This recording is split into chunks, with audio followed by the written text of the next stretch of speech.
ನಮೋ ನಮಸ್ತೆ. ನಾರಾಯಣಂ ನಮಸ್ಕೃತ್ಯ ನರಂ ಚೈವ ನರೋತ್ತಮಂ ದೇವೀಂ ಸರಸ್ವತೀಂ ವ್ಯಾಸಂ ತತೋ ಜಯತ್ ಮುದೀರರೆ. ವಿದಿಕ್ಷು ದಿಕ್ಷೂರ್ಧ್ವಮಧಃ ಸಮಂತಾದಂತರ್ಬಹಿರ್ಭಗವಾನ್ ನಾರಸಿಂಹಃ ಪ್ರಹಾಪಯಲ್ಲೋಕಭಯಂ ಸ್ವನೇನ ಸ್ವತೇಜಸಾಗ್ರಸ್ತ ಸಮಸ್ತತೇಜಾಃ. ಜ್ಞಾನೇ ವಿರಾಗೆ ಹರಿಭಕ್ತಿಭಾವೆ ಧೃತಿಸ್ಮೃತಿ ಪ್ರಾಣಬಲೇಷು ಯೋಗೆ ಬುದ್ಧೌ ಚ ನಾನ್ಯೋ ಹನುಮತ್ಸಮಾನಃ ಪುಮಾನ್ ಕದಾಚಿತ್ ಕ್ವಚ ಕಶ್ಚನೈವ. ಅಭ್ರಮಂ ಭಂಗರಹಿತಂ ಅಜಡಂ ವಿಮಲಂ ಸದಾ ಆನಂದತೀರ್ಥಮತುಲಂ ಭಜೆ ತಾಪತ್ರಯಾಪಹಂ.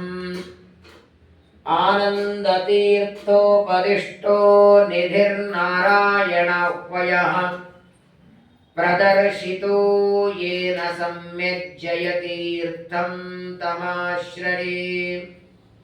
ಶ್ರೀ ಸತ್ಯಸಂಧ ಸಿಂಧೂತ್ತಃ ಶ್ರೀ ಸತ್ಯವರಚಂದ್ರಮಾಃ ಪ್ರಾರ್ಥಿತಾರ್ಥಪ್ರದೋ ನಿತ್ಯಂ ಭೂಯಸ್ಯಾದಿಷ್ಟಸಿದ್ಧರೇ. ಆಪಾದಮೌಲಿಪರ್ಯಂತಂ ಗುರುಣಾಮಾಕೃತಿಂ ಸ್ಮರೇತ್ ತೇನ ವಿಘ್ನಾಃ ಪ್ರಣಶ್ಯಂತಿ ಸಿದ್ಧ್ಯಂತಿ ಚ ಮನೋರಥಾಃ.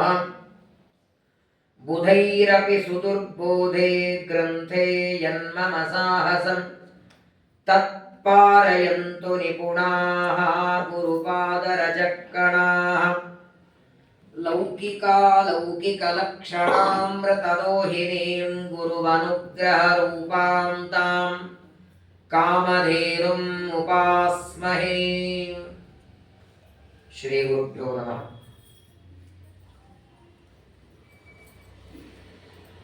ಮಹಾಭಾರತದ ಅನುಶಾಸನ ಪರ್ವದಲ್ಲಿ ಬರುವ ಉಮಾಮಹೇಶ್ವರ ಸಂವಾದವನ್ನು ಕಳೆದ 5-6 ದಿನಗಳಿಂದ ಯಥಾಮತಿಯಾಗಿ ಶ್ರವಣ ಮಾಡಿದ್ದೇವೆ. ರುದ್ರದೇವರು ತಮ್ಮ ಮಡದಿಗೆ ಉಪದೇಶ ಮಾಡಿದ ಆ ವಿಚಾರಗಳಲ್ಲಿ ಒಂದೆರಡನ್ನೂ ನಾವು ಅರ್ಥ ಮಾಡಿಕೊಂಡಿಲ್ಲ. ಉಮಾಮಹೇಶ್ವರ ಸಂವಾದ ತುಂಬ ದೊಡ್ಡದು. ಪುಸ್ತಕವೇ ನೋಡ್ತಿದ್ರೆ ಎಷ್ಟು ದೊಡ್ಡದಿದೆ. ಕನಿಷ್ಠ 1 ವರ್ಷ ಆದರೂ ಬೇಕು. ಪ್ರತಿನಿತ್ಯದಲ್ಲಿ 1-1.5 ಗಂಟೆ ಕೇಳ್ತಾ ಹೋದರೆ 1 ವರ್ಷದಲ್ಲಿ ಕಿಂಚಿತ್ತು ಅರ್ಥ ಆಗಬಹುದು. ಅಷ್ಟು ವಿಚಾರಗಳು ನಮ್ಮೆಲ್ಲರ ಪ್ರತಿನಿತ್ಯದ ಬದುಕಿಗೆ, ನಿತ್ಯ ಜೀವನಕ್ಕೆ ಉಪಯೋಗವಾಗುವ ಅನೇಕ ವಿಚಾರಗಳನ್ನು ತಮ್ಮ ಮಡದಿಯನ್ನು ನಿಮಿತ್ತ ಮಾಡಿ ಜಗತ್ತಿಗೆ ಉಪದೇಶವನ್ನು ಮಾಡಿದ್ದಾರೆ. ದೇವತೆಗಳಿಗೆ ಮಾನವರ ಮೇಲೆ ಪರಮ ಪ್ರೀತಿ. ವಿಶೇಷವಾಗಿ ಸಂಸಾರದಲ್ಲಿ ಬಿದ್ದು ಒದ್ದಾಡುವ ನಮ್ಮನ್ನೆಲ್ಲ ಉದ್ದೇಶಕವಾಗಿಟ್ಕೊಂಡೇನೆ ಈ ವಿಚಾರಗಳನ್ನು ರುದ್ರದೇವರು ತಮ್ಮ ಹೆಂಡತಿಗೆ ಹೇಳ್ತಾರೆ. ಇದನ್ನ ನೋಡಿ ಆದರೂ ಜೀವರಾಶಿಗಳ ಅರ್ಥ ಮಾಡ್ಕೊಳ್ಳಿ. ಇನ್ನ ಮೇಲಾದರೂ ಹಿಂದಿನ ಜನ್ಮದ ಕರ್ಮದಿಂದ ಈ ಜನ್ಮದಲ್ಲಿ ಇಷ್ಟು ದುಃಖಗಳಾದದ್ದಕ್ಕೆ ಇನ್ನು ಮೇಲಾದರೂ ಮಾಡುವ ಕರ್ಮಗಳು ದೇವರ ಪ್ರೀತಿಗಾಗಿ, ಸತ್ಕರ್ಮಗಳನ್ನು, ದೇವರು ಕೊಟ್ಟ ಮಾನವ ಜನ್ಮವನ್ನು ಸಾರ್ಥಕ ಮಾಡಿಕೊಳ್ಳುವ ಪ್ರಯತ್ನವನ್ನು ನಾವೆಲ್ಲರೂ ಮಾಡಬೇಕು ಅನ್ನೋ ಉದ್ದೇಶದಿಂದ ಇದನ್ನು ಉಪದೇಶ ಮಾಡಿದ್ದಾರೆ ಹೊರತು ಭಯಪಡಿಸ್ಲಿಕ್ಕಲ್ಲ. ಹೀಗೆಲ್ಲ ಜನ್ಮಾಂತರದಲ್ಲಿ ಮಾಡಿದ ಕರ್ಮದಿಂದ ಹೀಗಾಗತ್ತೆ ಅಂತ ನಮ್ಮನ್ನು ಭಯಪಡಿಸಿ ಏನು ಬೇಕಾಗಿದೆ ರುದ್ರದೇವರಿಗೆ? ಭಯಪಡಿಸುವ ಕೆಲಸ ದೇವತೆಗಳು ಮಾಡೋದಿಲ್ಲ. ಇನ್ನಷ್ಟು ಔಷಧವನ್ನು ಕೊಟ್ಟ ಮಾತ್ರಕ್ಕೆ, ಕಹಿಯಾದ ಔಷಧ ಕೊಟ್ಟದ್ದಕ್ಕೆ ಡಾಕ್ಟರನ್ನು ಶತ್ರು ಅಂತಾರ. ಸೂಜಿಯನ್ನು ಚುಚ್ಚುತ್ತಾನೆ ಅಂತ ಹೇಳಿ ನೋವು ಮಾಡ್ತಾನ ಅಂತ ಹೇಳಿ ದ್ವೇಷಿ ಅಂತಾರ. ಅವನು ಚುಚ್ಚುವ ಸೂಜಿ ಅದು ನೋವಾದರೂ, ತಾತ್ಕಾಲಿಕ ನೋವಾದರೂ ಮುಂದೊಂದು ಮಹಾರೋಗ ಹೋಗೋದಿದೆ. ಹಾಗೆ ರುದ್ರದೇವರ ಮಾತು ಕೆಲವೊಂದು ನಮಗೆ ನೋವಾಗಬಹುದು, ಆದರೆ ಸತ್ಯವಾದದ್ದು, ಯಥಾರ್ಥವಾದದ್ದು. ಏನಾಗಿದೆ ಅಂದರೆ, ನಾವು ಮಾಡಿದ ಕರ್ಮಗಳು ಕಣ್ಣಿಗೆ ಕಾಣಿಸ್ತಿಲ್ಲ, ಆ ಕರ್ಮಗಳೇನಾದರೂ ಕಂಡಿದ್ರೆ ಇವತ್ತು ನಾವು ಯಾಕೆ ದುಃಖ ಅನುಭವಿಸ್ತೇವೆ ಅಂತ ಯಾರಿಗೆ ಪ್ರಶ್ನೆ ಕೇಳುವ ಅವಶ್ಯಕತೆ ಇರಲಿಲ್ಲ. ನಾವೇ ಮಾಡಿದ ಕರ್ಮಗಳಿಗೆ ನಮಗೆ ಆ ಫಲಗಳನ್ನು ಕೊಡ್ತಾರೆ. ಅನೇಕ ವಿಚಾರಗಳನ್ನು ಈಗಾಗಲೇ ರುದ್ರದೇವರು ನಿರೂಪಣೆಯನ್ನು ಮಾಡುತ್ತಾರೆ. ಕೆಲವರು ಅನೇಕರ ಮನೆಯಲ್ಲಿ ಸೇವೆಯನ್ನು ಮಾಡುತ್ತಾರೆ, ಕೆಲವರು ಮಲಮೂತ್ರವನ್ನು ತೊಳೆಯುವಂತಹ ಕಾರ್ಯವನ್ನು ಮಾಡುತ್ತಾರೆ. ಅಂತಹ ಹೀನ ಕೆಲಸ ಇನ್ನೊಬ್ಬರು ತಾವು ಮಾಡಿದ್ದಲ್ಲ. ತಾವು ಮಾಡಿದ ಮಲಮೂತ್ರ ತೊಳೆಯೋದು ಬೇರೆ, ಇನ್ನೊಬ್ಬರು ಮಾಡಿದ ಮಲಮೂತ್ರ ಅದನ್ನ ತೊಳೆಯುವಂತಹ ದುರ್ಭಾಗ್ಯ ಯಾಕೆ ಬಂದಿರ್ತದೆ? ಅದಕ್ಕೂ ಏನಾದರೂ ಕಾರಣ ಇದೆಯಾ ಅಂತ ಕೇಳ್ತಾಳೆ ಪಾರ್ವತಿ. ಇಷ್ಟು ಸಣ್ಣ ಪ್ರಶ್ನೆಗಳು.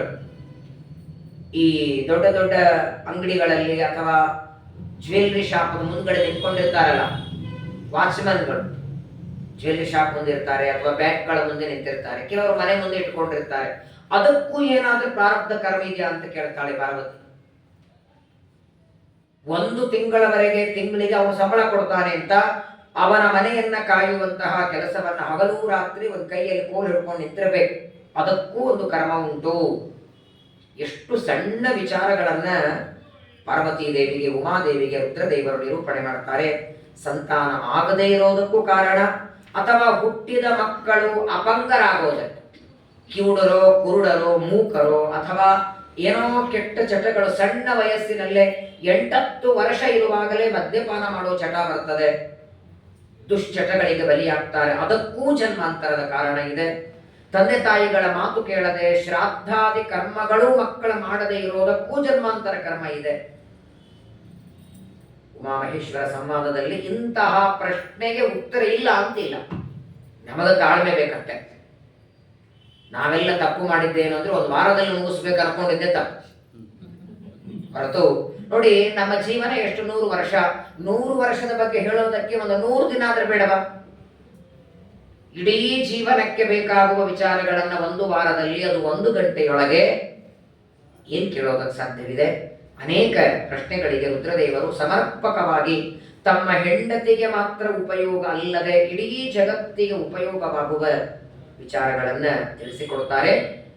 ಇನ್ನೊಂದು ಮಹತ್ವದ ಪ್ರಶ್ನೆ ಪಾರ್ವತಿ ದೇವಿ ಉಮಾದೇವಿ ರುದ್ರದೇವರಿಗೆ ಕೇಳುತ್ತಾಳೆ. ಇದು ಇವತ್ತು ಪ್ರಪಂಚದೊಳಗೆ ಎಲ್ಲರ ತಲೆಯೊಳಗಿರುವ ಪ್ರಶ್ನೆ. ಇದು ಪ್ರಾಯ ಒಬ್ಬ 8 ವರ್ಷದ ಹುಡುಗನನ್ನ ಆರಂಭ ಮಾಡಿ ಎಲ್ಲರ ತಲೆಯೊಳಗೂ ಇದೊಂದಿದೆ.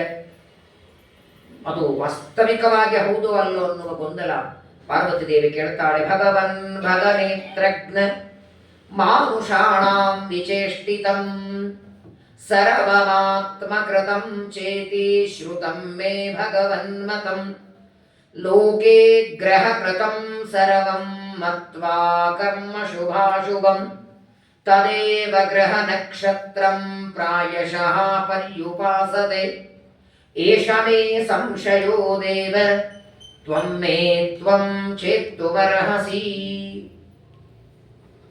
ರುದ್ರದೇವರು ಮನೋನಿಯಾಮಕರಾದ ರುದ್ರದೇವರಿಗೆ ಪಾರ್ವತಿ ದೇವಿ ಕೇಳುವ ಪ್ರಶ್ನೆ ಬಹಳ ಅದ್ಭುತವಾದ ಪ್ರಶ್ನೆ. ನಮ್ಮೆಲ್ಲರಿಗೂ ಇವತ್ತು ಬರುವಂತಹ ಒಂದು ಪ್ರಶ್ನೆಯನ್ನ ಕೇಳುತ್ತಾಳೆ. ಉಮಾದೇವಿ ಅಂತಾಳೆ, ಇಷ್ಟೊತ್ತು ನಿನ್ನ ವಿಚಾರಗಳನ್ನೆಲ್ಲ ಕೇಳಿದರೆ, ಸುಮಾರು ಒಂದು 5-6 ದಿನಗಳಿಂದ ನೀವು ಕೇಳ್ತಾ ಇದ್ದೀರಿ.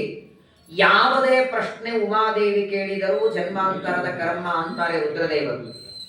ಎಲ್ಲಿವರೆಗಂದ್ರೆ ಊಟ ಮಾಡಿದ ಅನ್ನ ಜೀರ್ಣ ಆಗದಿದ್ರೂ ಜನ್ಮಾಂತರದ ಕರ್ಮ ಅಂತಾರೆ. ಗಂಟಲಲ್ಲಿ ಅನ್ನ ಇಳಿಲಿಲ್ಲ ಅಂದ್ರೂ ಜನ್ಮಾಂತರದ ಕರ್ಮ ಅಂತಾರೆ. ಗಂಟಲು ನೋವು ಬರೋದಕ್ಕೆ, ಉದರ ರೋಗ ಬರೋದಕ್ಕೆ, ತಲೆಶೂಲಿ ಬರೋದಕ್ಕೆ. ವಿಚಿತ್ರ ನೋಡಿ, ಕೆಲವರಿಗೆ ಮೊಬೈಲ್ ನೋಡುವಾಗ, ಟಿವಿ ನೋಡುವಾಗ ಆರಾಮಿರ್ತಾರೆ, ಪೂಜೆ ಮಾಡುವಾಗಲೇ ಹೊಟ್ಟೆ ನೋವು ಬರ್ತದೆ, ಪಾರಾಯಣ ಮಾಡುವಾಗ ಹೊಟ್ಟೆ ನೋವು, ತಲೆ ನೋವು ಬರ್ತದೆ, ಪ್ರವಚನಕ್ಕೆ ಬನ್ನಿ ಅಂದ್ರೆ ತುಂಬಾ ತಲೆ ನೋಯ್ತಿದ್ದೀನಿ ಹೋಗ್ರಿ ಅಂತಾರೆ. ಅದೇ ಪ್ರವಚನ ಮುಗಿದು ಮನೆಗೆ ಹೋದ್ರೆ ಆರಾಮಾಗಿರ್ತಾರೆ. ಮತ್ತೆ ಇದಕ್ಕೂ ಕರ್ಮ ಅಂತಾರೆ ರುದ್ರದೇವರು. ಯಾವ ವ್ಯಕ್ತಿಗೆ ದೇವರ ವಿಷಯದಲ್ಲಿ ಪೂಜೆಯೋ ಪ್ರವಚನವೋ ಪಾಠವೋ ಆಗಲೇ ತಲೆ ನೋಯುತ್ತೆ, ಕಾಲು ನೋಯುತ್ತೆ, ಅದು ಎಷ್ಟೊತ್ತು, ಅದು ಕರ್ಮ ಮುಗಿಯವರೆಗಟ್ಟೆ.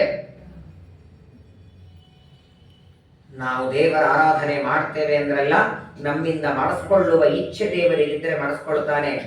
ದೇವರ ಇಚ್ಛೆ ಇರಲಿಲ್ಲ ಅಂದ್ರೆ ಬೇಕಾದಷ್ಟು ದೊಡ್ಡ ಮಂಟಪ ಇರಲಿ, ಹರಿಗಾರ್ತಿ ಇರಲಿ, ಧೂಪಾರ್ತಿ ಇರಲಿ, ಅದರ ಉಪಯೋಗವೂ ಆಗದೆ ನಮ್ಮನ್ನ ದೇವರು ದೂರ ಇಟ್ಟಿರ್ತಾರೆ. ಹಾಗಾದರೆ ಉಮಾದೇವಿ ಅಂತಾಳೆ, ಇಷ್ಟೊತ್ತು ನಾನು ಕೇಳಿದ ಪ್ರಶ್ನೆಗಳಿಗೆ ನೀನು ಉತ್ತರ ಕೊಟ್ಟದ್ದು ನೋಡಿದರೆ ಇವತ್ತು ನಾವು ಅನುಭವಿಸುವ ಯಾವುದೇ ಸುಖವಾಗಿರಲಿ ದುಃಖ ಇರಲಿ ಅದಕ್ಕೆ ಜನ್ಮಾಂತರದ ಕರ್ಮಗಳು ಕಾರಣ ಅಂತ ನಿನ್ನ ಮಾತಿನಿಂದ ನನಗೆ ಸಿದ್ಧ ಆಯಿತು. ಆದರೆ ನನಗೊಂದು ಪ್ರಶ್ನೆ ಅಂತಾಳೆ, ಹಾಗಾದರೆ ಎಲ್ಲವೂ ಸುಖ ದುಃಖಗಳು, ಇವತ್ತು ಅನುಭವಿಸುವ ಸುಖ ದುಃಖಗಳು ಜನ್ಮಾಂತರದ ಕರ್ಮಗಳಿಂದ ಆಗತ್ತೆ ಅಂದ ಮೇಲೆ ನವಗ್ರಹಗಳ ಪೂಜೆ ಯಾಕೆ ಮಾಡ್ತಾರೆ ಜನ ಎಲ್ಲ? ನವಗ್ರಹ ದೇವತೆಗಳು ಸುಖ ದುಃಖ ಕೊಡುವವರ, ಗ್ರಹಗಳ ಪೂಜೆ ಮಾಡ್ತಾರೆ. ಅನೇಕ ವರ್ಷ ಆಯಿತು ಮದುವೆ ಆಗಿಲ್ಲ, ಅಯ್ಯೋ ನಮಗ ಜಾತಕನೇ ಸರಿ ಇಲ್ಲ. ಹಾಗಾದ್ರೆ ಮದುವೆ ಆಗದಿರುವುದಕ್ಕೆ ಗ್ರಹಗಳ ಗತಿ ಕಾರಣವೋ ಜನ್ಮಾಂತರದ ಕರ್ಮ ಕಾರಣವೋ? ನನಗೆ ದೊಡ್ಡ ಗೊಂದಲ ಆಗಿದೆ ಅಂತಾಳೆ. ತದೇವ ಗ್ರಹ ನಕ್ಷತ್ರಂ ಪ್ರಾಯಶಃ ಪರಿಯುಪಾಸತೆ. 99% ಇವತ್ತು ಜಗತ್ತೊಳಗೆ ಸಣ್ಣದೇ ಇರಲಿ, ಒಂದು 5-6 ಸೈಟ್ ನೋಡ್ತಾರೆ, ಮನೆ ನೋಡ್ತಾರೆ, ಆಗ್ಲಿಲ್ಲ ಜಾತಕ ತಗೊಂಡು ಹೋಗ್ತಾರೆ. ನೋಡಿ ಆಚಾರ್ಯ ನಮ್ಮ ಜಾತಕದಲ್ಲಿ ಮನೆ ಯಾರು ಬರ್ತಾರೋ ಇಲ್ಲ ದೇವರು. ಪ್ರತಿಯೊಂದಕ್ಕೂ ತಮ್ಮ ಜಾತಕ ಅಂತಾರೆ, ಗ್ರಹಗಳಂತಾರೆ. ಮತ್ತೆ ಸುಖ ದುಃಖಗಳಿಗೆ ಕರ್ಮ ಕಾರಣವೋ ಸುಖ ದುಃಖಗಳಿಗೆ ಗ್ರಹಗಳು ಕಾರಣವೋ? ಎರಡೂ ಕಾರಣವೋ? ಎರಡೂ ಕಾರಣ ಅನ್ನೋದಾದರೆ ಗ್ರಹಗಳು ಏನು ಕೊಡ್ತವೆ, ನಮ್ಮ ಕರ್ಮ ಏನು ಕೊಡ್ತದೆ? ಪ್ರಾಚೀನ ಕರ್ಮ ಅಂತ ಯಾಕೆ ಕರ್ಮದನ್ನ ನಾವೆಲ್ಲರೂ ಬಟ್ಟೆ ಮಾಡಬೇಕು? ಈ ಒಂದು ಗೊಂದಲವನ್ನ ನೀನು ಬಿಡಿಸಬೇಕು ಅಂತ ನಮ್ಮೆಲ್ಲರ ಪರವಾಗಿ ಪಾರ್ವತಿ ಕೇಳಿದ ಪ್ರಶ್ನೆ. ಪ್ರಾಯ ಇವತ್ತು ನಾವೆಲ್ಲರೂ ಮಾಡುವುದು ಅದನ್ನೇ. ಯಾವ ಸಮಸ್ಯೆ ಬಂದರೂ ಮೊದಲು ನಾವು ಪರಿಹಾರ ಮಾಡ್ಕೊಳ್ಳಿ ಪ್ರಯತ್ನ ಮಾಡ್ತೇವೆ, ಆಗಲಿಲ್ಲ ಅಂದ್ರೆ ಕೊನೆ ಜಾತಕ ಮೇಲೆ ಹಾಕಿಬಿಡ್ತೇವೆ ಬಟ್ಟೆ. ಅಯ್ಯೋ ನಮ್ಮ ಜಾತಕದಲ್ಲಿ ಹೇಗಿದೆ, ಆಗಲ್ಲ, ಸರ್ವಥಾ ತಪ್ಪು ಅಂತಾರೆ ರುದ್ರದೇವರಂತಾರೆ. ಸ್ಥಾನೇ ಸಂಶಯಿತಂ ದೇವಿ ಶೃಣು ತತ್ವ ವಿನಿಶ್ಚಿತಂ. ಒಳ್ಳೆ ಪ್ರಶ್ನೆ ಮಾಡಿದ್ದೆ, ಎಲ್ಲ ಮಾನವರ ಹಿತಕ್ಕಾಗಿ ಈ ಪ್ರಶ್ನೆಗೆ ನಾನು ಉತ್ತರ ಕೊಡ್ತೇನೆ. ಮೊದಲನೇದ್ದು, ನವಗ್ರಹ ದೇವತೆಗಳು ನಮ್ಮ ಸುಖ ದುಃಖಗಳಿಗೆ ಕಾರಣರಲ್ಲ. ಬಹಳ ದೊಡ್ಡ ಮಾತಿದು ರುದ್ರದೇವರ ಹೇಳು. ನಕ್ಷತ್ರಾಣಿ ಗ್ರಹಾಶ್ಚೈವ ಶುಭಾಶುಭ ನಿವೇದಕಾಃ ಮಾನವಾನಾಂ ಮಹಾಭಾಗೇ ನತು ಕರ್ಮಕರಾ ಸ್ವಯಂ. ಎಲ್ಲರ ತಲೆಯೊಳಗಿರುವ ಸಂದೇಹವನ್ನು ರುದ್ರದೇವರು ದೂರ ಮಾಡುತ್ತಾರೆ. ಹೆಂಡತಿಗೆ ಹೇಳ್ತಾರೆ, ನವಗ್ರಹ ದೇವತೆಗಳು ನಮ್ಮ ಸುಖ ದುಃಖಗಳಿಗೆ ಕಾರಣರಲ್ಲ. ಇವತ್ತು ನಾನು ಸುಖವೇ ಅನುಭವಿಸಲಿ ದುಃಖವೇ ಇರಲಿ, ಇವತ್ತು ನಾನು ಹೋಳಿಗೆ ತಿನ್ನೋದಕ್ಕೂ ಜನ್ಮಾಂತರದಲ್ಲಿ ಯಾರಿಗೋ ಅನ್ನದಾನ ಮಾಡಿದ್ದು ಕಾರಣ. ಇವತ್ತು ಏನೂ ಅನ್ನ ಸಿಗದೇ ಇರೋದು ಜನ್ಮಾಂತರದಲ್ಲಿ ದಾನ ಮಾಡದೇ ಇದ್ದದ್ದು ಕಾರಣ. ದಾರಿದ್ರ್ಯವೇ ಬರಲಿ, ಸಂಪತ್ತೇ ಬರಲಿ, ಭೋಗನೇ ಇರಲಿ, ರೋಗ ಆಗಲಿ ರೋಗ ಆಗದಿರಲಿ, ಎಲ್ಲದಕ್ಕೂ ನಮ್ಮ ಕರ್ಮಗಳು. ಹಾಗಾದ್ರೆ ನವಗ್ರಹಗಳು ಏನು ಮಾಡುತ್ತೆ ಅಂದ್ರೆ, ನವಗ್ರಹಗಳು ನಿವೇದಕಾಹ. ಈಗ ಪ್ರವಚನ ಮುಗಿದ ಮೇಲೆ ನೀವು ನಿಮ್ಮ ಮನೆಗೆ ಹೋಗ್ಬೇಕು. ನಾನು ಹೇಳ್ತೇನೆ ನೋಡಿ, ಈ ದಾರಿಯಿಂದ ಹೋಗ್ಬೇಡಿ, ಈ ದಾರಿಯಲ್ಲಿ ಒಂದು ದೊಡ್ಡ ತೆಗೆದಿದ್ದಾರೆ, ಅಲ್ಲಿ ಮೇಲ್ಗಡೆ ಲೈಟು ಇಲ್ಲ. ಅಯ್ಯೋ ಬರುವಾಗ ಇರ್ಲಿಲ್ಲ ಆಚಾರ್ಯ ಅಂತೀರಿ, ಬೆಂಗಳೂರಿದು ಅರ್ಧ ಗಂಟೆ ಸಾಕು ಚೇಂಜ್ ಮಾಡಲಿ. ನೀವು ಪ್ರವಚನ ಬರುವಾಗಿರಲಿಲ್ಲ, ಈಗಿಂದ ತೆಗೆದಿದ್ದಾರೆ. ನಾನು ನಿಮಗೆ ಅಲ್ಲಿ ತೆಗ್ಗಿದೆ ಅಂತ ಹೇಳಿದರೆ ನೀವು ಹೋಗುವಾಗ ಅವು ಆಚಾರ್ಯ ಹೇಳಿದ್ದಾರೆ ಅಂತ ಆ ಪಕ್ಕದಿಂದ ಹೋಗ್ತೀರಿ. ಹಾಗಾದ್ರೆ ತೆಗ್ಗದಲ್ಲಿ ನಿಮ್ಮನ್ನ ಬೀಳೋದನ್ನ ತಪ್ಪಿಸಿದ್ನಲ್ಲ, ಇದನ್ನೇನಂತಾರೆ, ಅಲ್ಲಿ ತೆಗ್ಗಿದೆ ಅಂತ ನಾನೇನು ಮುನ್ಸೂಚನೆ ಅಂತೀವಿ ನೋಡಿ. ಹಾಗೆ ನವಗ್ರಹ ದೇವತೆಗಳು ನಮ್ಮ ಪ್ರಾಚೀನ ಕರ್ಮದಿಂದ ನಮಗೇನು ಸುಖ ದುಃಖ ಆಗಬೇಕಾಗಿದೆ ಅದರ ಸೂಚನೆ ಮಾಡಿ ಕೊಡ್ತವಷ್ಟೇ. ನಿವೇದಕಾಹ. ಸುಖ ದುಃಖಗಳಾಗೋದು ಕರ್ಮದಿಂದಲೇ. ಯಾಕಂದ್ರೆ ನಮ್ಮ ಕರ್ಮಗಳಿಗೆ ಏನು ಸುಖ ದುಃಖ ಆಗಬೇಕು ತಿಳ್ಕೊಳ್ಳುವಷ್ಟು ಯೋಗ್ಯತೆ ನಮ್ದಿಲ್ಲ. ಗೊತ್ತಿದೆಯಾ? ಇದೇ ಜನ್ಮದಲ್ಲಿ ಮಾಡಿದ ಕರ್ಮಗಳೇ ನೆನಪಿಲ್ಲ. ಇದು ಜನ್ಮ ಬೇಡ, ಒಂದು ವಾರದಲ್ಲಿ ಮಾಡಿದ ಕರ್ಮ ನೆನಪಿಲ್ಲ. ಹಾಗಾದ್ರೆ ಹಿಂದಿನ ಅನಂತ ಜನ್ಮಗಳಲ್ಲಿ ಮಾಡಿದ ಕರ್ಮ ನಮಗೆ ಗೊತ್ತಿಲ್ಲ. ಹಾಗಾದ್ರೆ ಇವತ್ತು ಯಾವ ಕರ್ಮ ದುಃಖ ಕೊಡೋದಿದೆ ಅಂತ ಸೂಚನೆ ಆ ದೇವರು ಕೊಟ್ಟಿದ್ದಾನೆ. ಸೂಚನೆ ಮಾಡೋದು ಬೇರೆ, ನಿಜವಾಗಿ ಸುಖ ದುಃಖಗಳ ಕೊಡೋದು ಬೇರೆ. ತೆಗ್ಗು ನಾನು ತೆಗೆದದ್ದಲ್ಲ, ಅಥವಾ ಆ ತೆಗ್ಗು ತೆಗೆಯುವುದಕ್ಕೆ ನಾನೇ ದುಡ್ಡು ಕೊಟ್ಟದ್ದು ಅಲ್ಲ. ಆದರೂ ನಾನು ಹೇಳ್ತೇನೆ, ನೀವು ತೆಗ್ಗಲ್ಲಿ ಅಲ್ಲಿ ಮುಂದೆ ಹೋದರೆ ತೆಗ್ಗಿದೆ ಅಂತ. ಅಷ್ಟು ಕೆಲಸ ಮಾತ್ರ ನವಗ್ರಹ ದೇವತೆಗಳ ಮಾಡ್ತಾರೆ. ಪ್ರಜಾನಾಂತು ಹಿತಾರ್ಥಾಯ ಶುಭಾಶುಭ ವಿಧಿಂ ಪ್ರತಿ. ಒಂದೆರಡು ಮಾತನ್ನ ಇದರ ಬಗ್ಗೆ ನಾವು ತಿಳ್ಕೊಳ್ಳೇಬೇಕಾದದ್ದು. ನೋಡಿ, ವೇದಗಳಿಗೆ 6 ಅಂಗಗಳಿವೆ. ಅದರಲ್ಲಿ ಒಂದು ಜ್ಯೋತಿಷ್ಯ. ಇವತ್ತು ಈ ಜ್ಯೋತಿಷ್ಯ ಶಾಸ್ತ್ರ ಹೇಗಾಗಿದೆ ಅಂದ್ರೆ, ಯಾವ ವಿಷಯದಲ್ಲಿ ನಮಗೆ ಹೊಂದಾಣಿಕೆ ಆಗತ್ತೋ ಅದನ್ನು ಗ್ರಹಣ ಮಾಡ್ತೀವಿ, ಯಾವುದು ಬೇಡ ಆಗಿದೆ ಬಿಟ್ಟು ಬಿಡ್ತೀವಿ. ಅದನ್ನು ಒಂದು 5-6 ಕಡೆಗೆ ಮಗನಿಗೆ ಕನ್ಯಾ ನೋಡಿದ್ರಿ, ಏನೋ ಆಚಾರ ಗ್ರಹಗತಿ ಚಲೋ ಇಲ್ಲ ಅಥವಾ ಗುಣಗಳು ಕೂಡಂಗಿಲ್ಲ ಅಂತ ಒಂದು 5-6 ಕನ್ಯೆ ಹೇಳಿದ್ರೆ ಬೇಡ ಅಂತ ಬಿಟ್ಟಿದ್ರೆ 6ನೇ ಕನ್ಯೆ ನೋಡುವಾಗ ಆಚಾರ ಕರೆಯೋದೇ ಇಲ್ಲ ನೀವು. ಈಗಾಗಲೇ 5 ಕನ್ಯೆ ಏನೋ ಒಂದು ಹೇಳಿಬಿಡ್ತಾರೆ ಆಚಾರ್ಯರು, ಮದುವೆನೇ ಆಗ್ತಾ ಇಲ್ಲ, ಕರೆಯೋದೇ ಬೇಡ ಅಂತ ಹೇಳಿ ಜಾತಕನೂ ನೋಡೋದಿಲ್ಲ, ಅವರ ಆಚಾರನೂ ಕರೆಯಿಲ್ಲ. ಹುಡುಗಿ ಒಪ್ಪಿಗೆ ಆಗ್ತಾಳೆ, ಅದು ಏಕನಾಡಿ ಇದೆಯೋ, ಏಕ ನಕ್ಷತ್ರ ಇದೆಯೋ, ಏಕ ಗೋತ್ರ ಇದೆಯೋ, ಏನಿದೆ, ಎಷ್ಟು ಗುಣ ಕಲಿತದೆ, ಯಾವುದೂ ವಿಚಾರ ಮಾಡಿ. ಯಾಕಂದ್ರೆ ಈಗಾಗಲೇ 5-6 ಕನ್ಯಾ ಆಚಾರ ಬೇಡ ಅಂದ್ರೆ ಅವ್ರದ್ದೇನಂದ್ರೆ ಇವಾಗೇನೋ ನೀವು ಮಾಡಿಬಿಡ್ತೀರಿ, ಮುಂದೆ ಅನುಭವಿಸೋರು ಯಾರು? ಮದುವೆ ಆಗ್ಲಿಲ್ಲ ಅಂದ್ರೆ ಆಗ್ಲಿಲ್ಲ ಅಂತ ಒಂದೇ ದುಃಖ ಇರುತ್ತೆ. ಮದುವೆ ಆಗಿ ಡೈವರ್ಸ್ ಆದರೆ, ಮದುವೆಯಾಗಿ ಗಂಡ ಹೆಂಡತಿ ಜಗಳ ಆದರೆ ಅದು ನಿತ್ಯ ನರಕ. ಅದಾಗಬಾರದು ಅನ್ನೋದಕ್ಕಾಗಿನೇ ಜಾತಕ ನೋಡೋದು. ಆಗೋದಿಲ್ಲ, ಆಗ್ತಾ ಇಲ್ಲ ಮದುವೆ ಅನ್ನೋ ಗಡಬಡೆಯಲ್ಲಿ ನೋಡೋದೇ ಬೇಡ ಅಂತ ಹೇಳಿ ನಿಮ್ಮಷ್ಟಕ್ಕೆ ನಿರ್ಧಾರ ಮಾಡಿ ನಾವು ಮಾಡಿಬಿಡ್ತೀವಿ. ಕೆಲವು ಕಡೆಗೆ ನಮಗೆ ಅನುಕೂಲ ಇದ್ದಲ್ಲಿ ನೋಡೋದಿಲ್ಲ, ಕೆಲವು ಕಡೆಗೆ ಅಯ್ಯೋ ಆಚಾರ ಹೇಳಿದ್ದಾರಪ್ಪ, ಜಾತಕಿದೆ, ಮನೆ ತಗೋಬೇಡ ನೀನು, ಮಗ ಮಗಿ ಮನೆ ತಗೋ, ನಿಮ್ಗೆ ಇಷ್ಟ ಇರಲ್ಲ, ನಿಮ್ಮ ಮಗ ಮನೆ ತಗೊಳ್ಳೋ ನಿಮ್ಗೆ ಇಷ್ಟ ಇಲ್ಲ, ತಗೋಬೇಡ ಅಂತ ಮಗನಿಗೆ ಹೇಳಿದ್ರೆ ಕೇಳಲ್ಲ, ಆಚಾರ ಮೇಲೆ ಜಾತಕ ಮೇಲೆ ಹಾಕ್ಬಿಡೋದಾಗ ಈ ಜಾತಕ ನೋಡಿ ಆಚಾರ ಹೇಳಿದ್ದಾರೆ ಇವಾಗ ಮನೆ ತಗೋಬೇಡ ಅಂತೆ, ಒಳ್ಳೇದಾಗಲ್ಲಂತೆ. ಯಾವಾಗ ಬೇಕೋ ಹೇಗೆ ಬೇಕು ಹಾಗೆ ಉಪಯೋಗಿಸ್ಕೊಳ್ಳೋದಲ್ಲ. ನಾವು ಹುಟ್ಟುವ ದಿನವೇ 6 ಗಂಟೆ 10 ನಿಮಿಷಕ್ಕೆ ಒಂದು ಮಗು ಹುಟ್ಟಿದೆ ಅಂದ್ರೆ ಆ 6 ಗಂಟೆ 10 ನಿಮಿಷಕ್ಕೆ ಇವೆಲ್ಲ ಗ್ರಹಗಳ ಗತಿ ಶುರುವಾಗುತ್ತೆ. ಇವತ್ತಿನ ವಿಜ್ಞಾನಕ್ಕೂ ನಮ್ಮ ಶಾಸ್ತ್ರಕ್ಕೂ ಇದೊಂದು ದೊಡ್ಡ ಗೊಂದಲ. ಭೂಮಿ ತಿರುಗುತ್ತದೆ ಅಂತ ಅವರಂತಾರೆ, ವೇದವ್ಯಾಸ ದೇವರು ಗ್ರಹಗಳು ತಿರುಗುತ್ತವೆ. ಶ್ರೀಮದ್ ಭಾಗವತದ ಪಂಚಮ ಸ್ಕಂದದಲ್ಲಿ ಇದರ ಬಗ್ಗೆ ತುಂಬಾ ಚೆನ್ನಾಗಿದೆ. ಸೂರ್ಯ, ಚಂದ್ರ, ಮಂಗಳ, ಬುಧ, ಗುರು, ಶುಕ್ರ, ಶನಿ, ರಾಹು, ಕೇತು, ಈ ಗ್ರಹಗಳಿಗೆ ಒಂದೊಂದು ರಾಶಿಗಳಲ್ಲಿ ಸಂಚಾರಕ್ಕೆ ಇಷ್ಟು ಟೈಮ್ ಅಂತಿದೆ. ಅವರು ಸಂಚಾರ ಮಾಡುತ್ತಿದ್ರೆ ಆಯಾ ರಾಶಿಯವರಿಗೆ ಸುಖವೋ ದುಃಖವೋ ಅದು ಸೂಚನೆ. ಒಂದು ರಾಶಿಯಿಂದ ಇನ್ನೊಂದು ರಾಶಿಗೆ ಸೂರ್ಯ ಬರೋದಕ್ಕೆ 1 ತಿಂಗಳು ಬೇಕು. ಅದನ್ನು ನಾವು ಸಂಕ್ರಮಣ ಅಂತ ಕರಿತೀವಿ. ಪ್ರತಿ ತಿಂಗಳು ಸಂಕ್ರಮಣ ಆಗತ್ತೆ ಒಂದು ರಾಶಿಯಿಂದ ಇನ್ನೊಂದು ರಾಶಿಗೆ. ಮೊನ್ನೆ ಸೂರ್ಯ ಕರ್ಕ ರಾಶಿಗೆ ಬಂದ, ಮಿಥುನ ರಾಶಿಯಿಂದ ಕರ್ಕ ರಾಶಿಗೆ ಬಂದದ್ದರಿಂದ ಕರ್ಕ ಸಂಕ್ರಮಣ. ಯಾವಾಗ ಮಕರ ರಾಶಿಗೆ ಬರ್ತಾನೆ ಮಕರ ಸಂಕ್ರಮಣ, ಆಗ ಸಂಕ್ರಾಂತಿ ಉತ್ತರಾಯಣ ಶುರುವಾಗತ್ತೆ. ಒಂದು ರಾಶಿಯಿಂದ ಇನ್ನೊಂದು ರಾಶಿಗೆ ಗುರುಗ್ರಹ ಬರೋದಕ್ಕೆ 1 ಸಂವತ್ಸರ ಬೇಕು. ಉಪನಯನವನ್ನ ಮಾಡುವಾಗ ಗುರುಬಲ ಅಂತ ನೋಡ್ತೀವಿ. ತುಂಬಾ ದೊಡ್ಡದಿದೆ ಜ್ಯೋತಿಷ್ಯ ಶಾಸ್ತ್ರ. ನೀವು ಪಂಚಾಂಗವನ್ನು ನಿತ್ಯ ನೋಡಿರ್ತೀರಿ, ಕೆಲವರು ನೋಡೋರಿಗೆ ಗೊತ್ತಿರ್ತದೆ, ನೋಡ್ಲಿಕ್ಕಾಗಲ್ಲ ಅಂತ ಪಾತ್ರ ಸಂಘದಲ್ಲಿ ಓದಿಬಿಡ್ತಾರೆ ಅವರೇ. ಪಂಚಾಂಗದಲ್ಲಿ ನಿಮ್ಮ ಮನೆಗೆ ಹೋದ್ಮೇಲೆ ನೋಡಿ, ತಿಥಿ ಆದ ಮೇಲೆ ಅದರ ಮುಂದೆ ಘ ಅಂತ ಹಾಕಿರ್ತಾರೆ, ಘಟಿಕ, ಅದರ ಮುಂದೆ ಫಳ. ಜ್ಯೋತಿಷ್ಯ ಶಾಸ್ತ್ರದೊಳಗೆ 2.5 ಘಟಿಕ ಅಂದ್ರೆ 1 ತಾಸು, 60 ಘಟಿಕ ಅಂದ್ರೆ 1 ದಿನ. ಇವತ್ತು ಪ್ರಾತಃ ಕಾಲದಲ್ಲಿ ಯಾವ ತಿಥಿ ಇದೆ ಆ ತಿಥಿ 60 ಘಟಿಕ ಇದ್ರೆ ನಾಳೆ ಬೆಳಗ್ಗೆ ಪ್ರಾತಃ ಕಾಲಕ್ಕೂ ಅದೇ ತಿಥಿ ಇರತ್ತೆ. ಯಾಂ ತಿಥಿಂ ಸಮನುಪ್ರಾಪ್ತ ಉದಯಂ ಯಾತಿ ಭಾಸ್ಕರ ಸಾ ತಿಥಿ ಸಮನುಜ್ಞೇಯ ಸ್ನಾನ ಸಂಧ್ಯಾದಿಕೇಶ್ವಪಿ.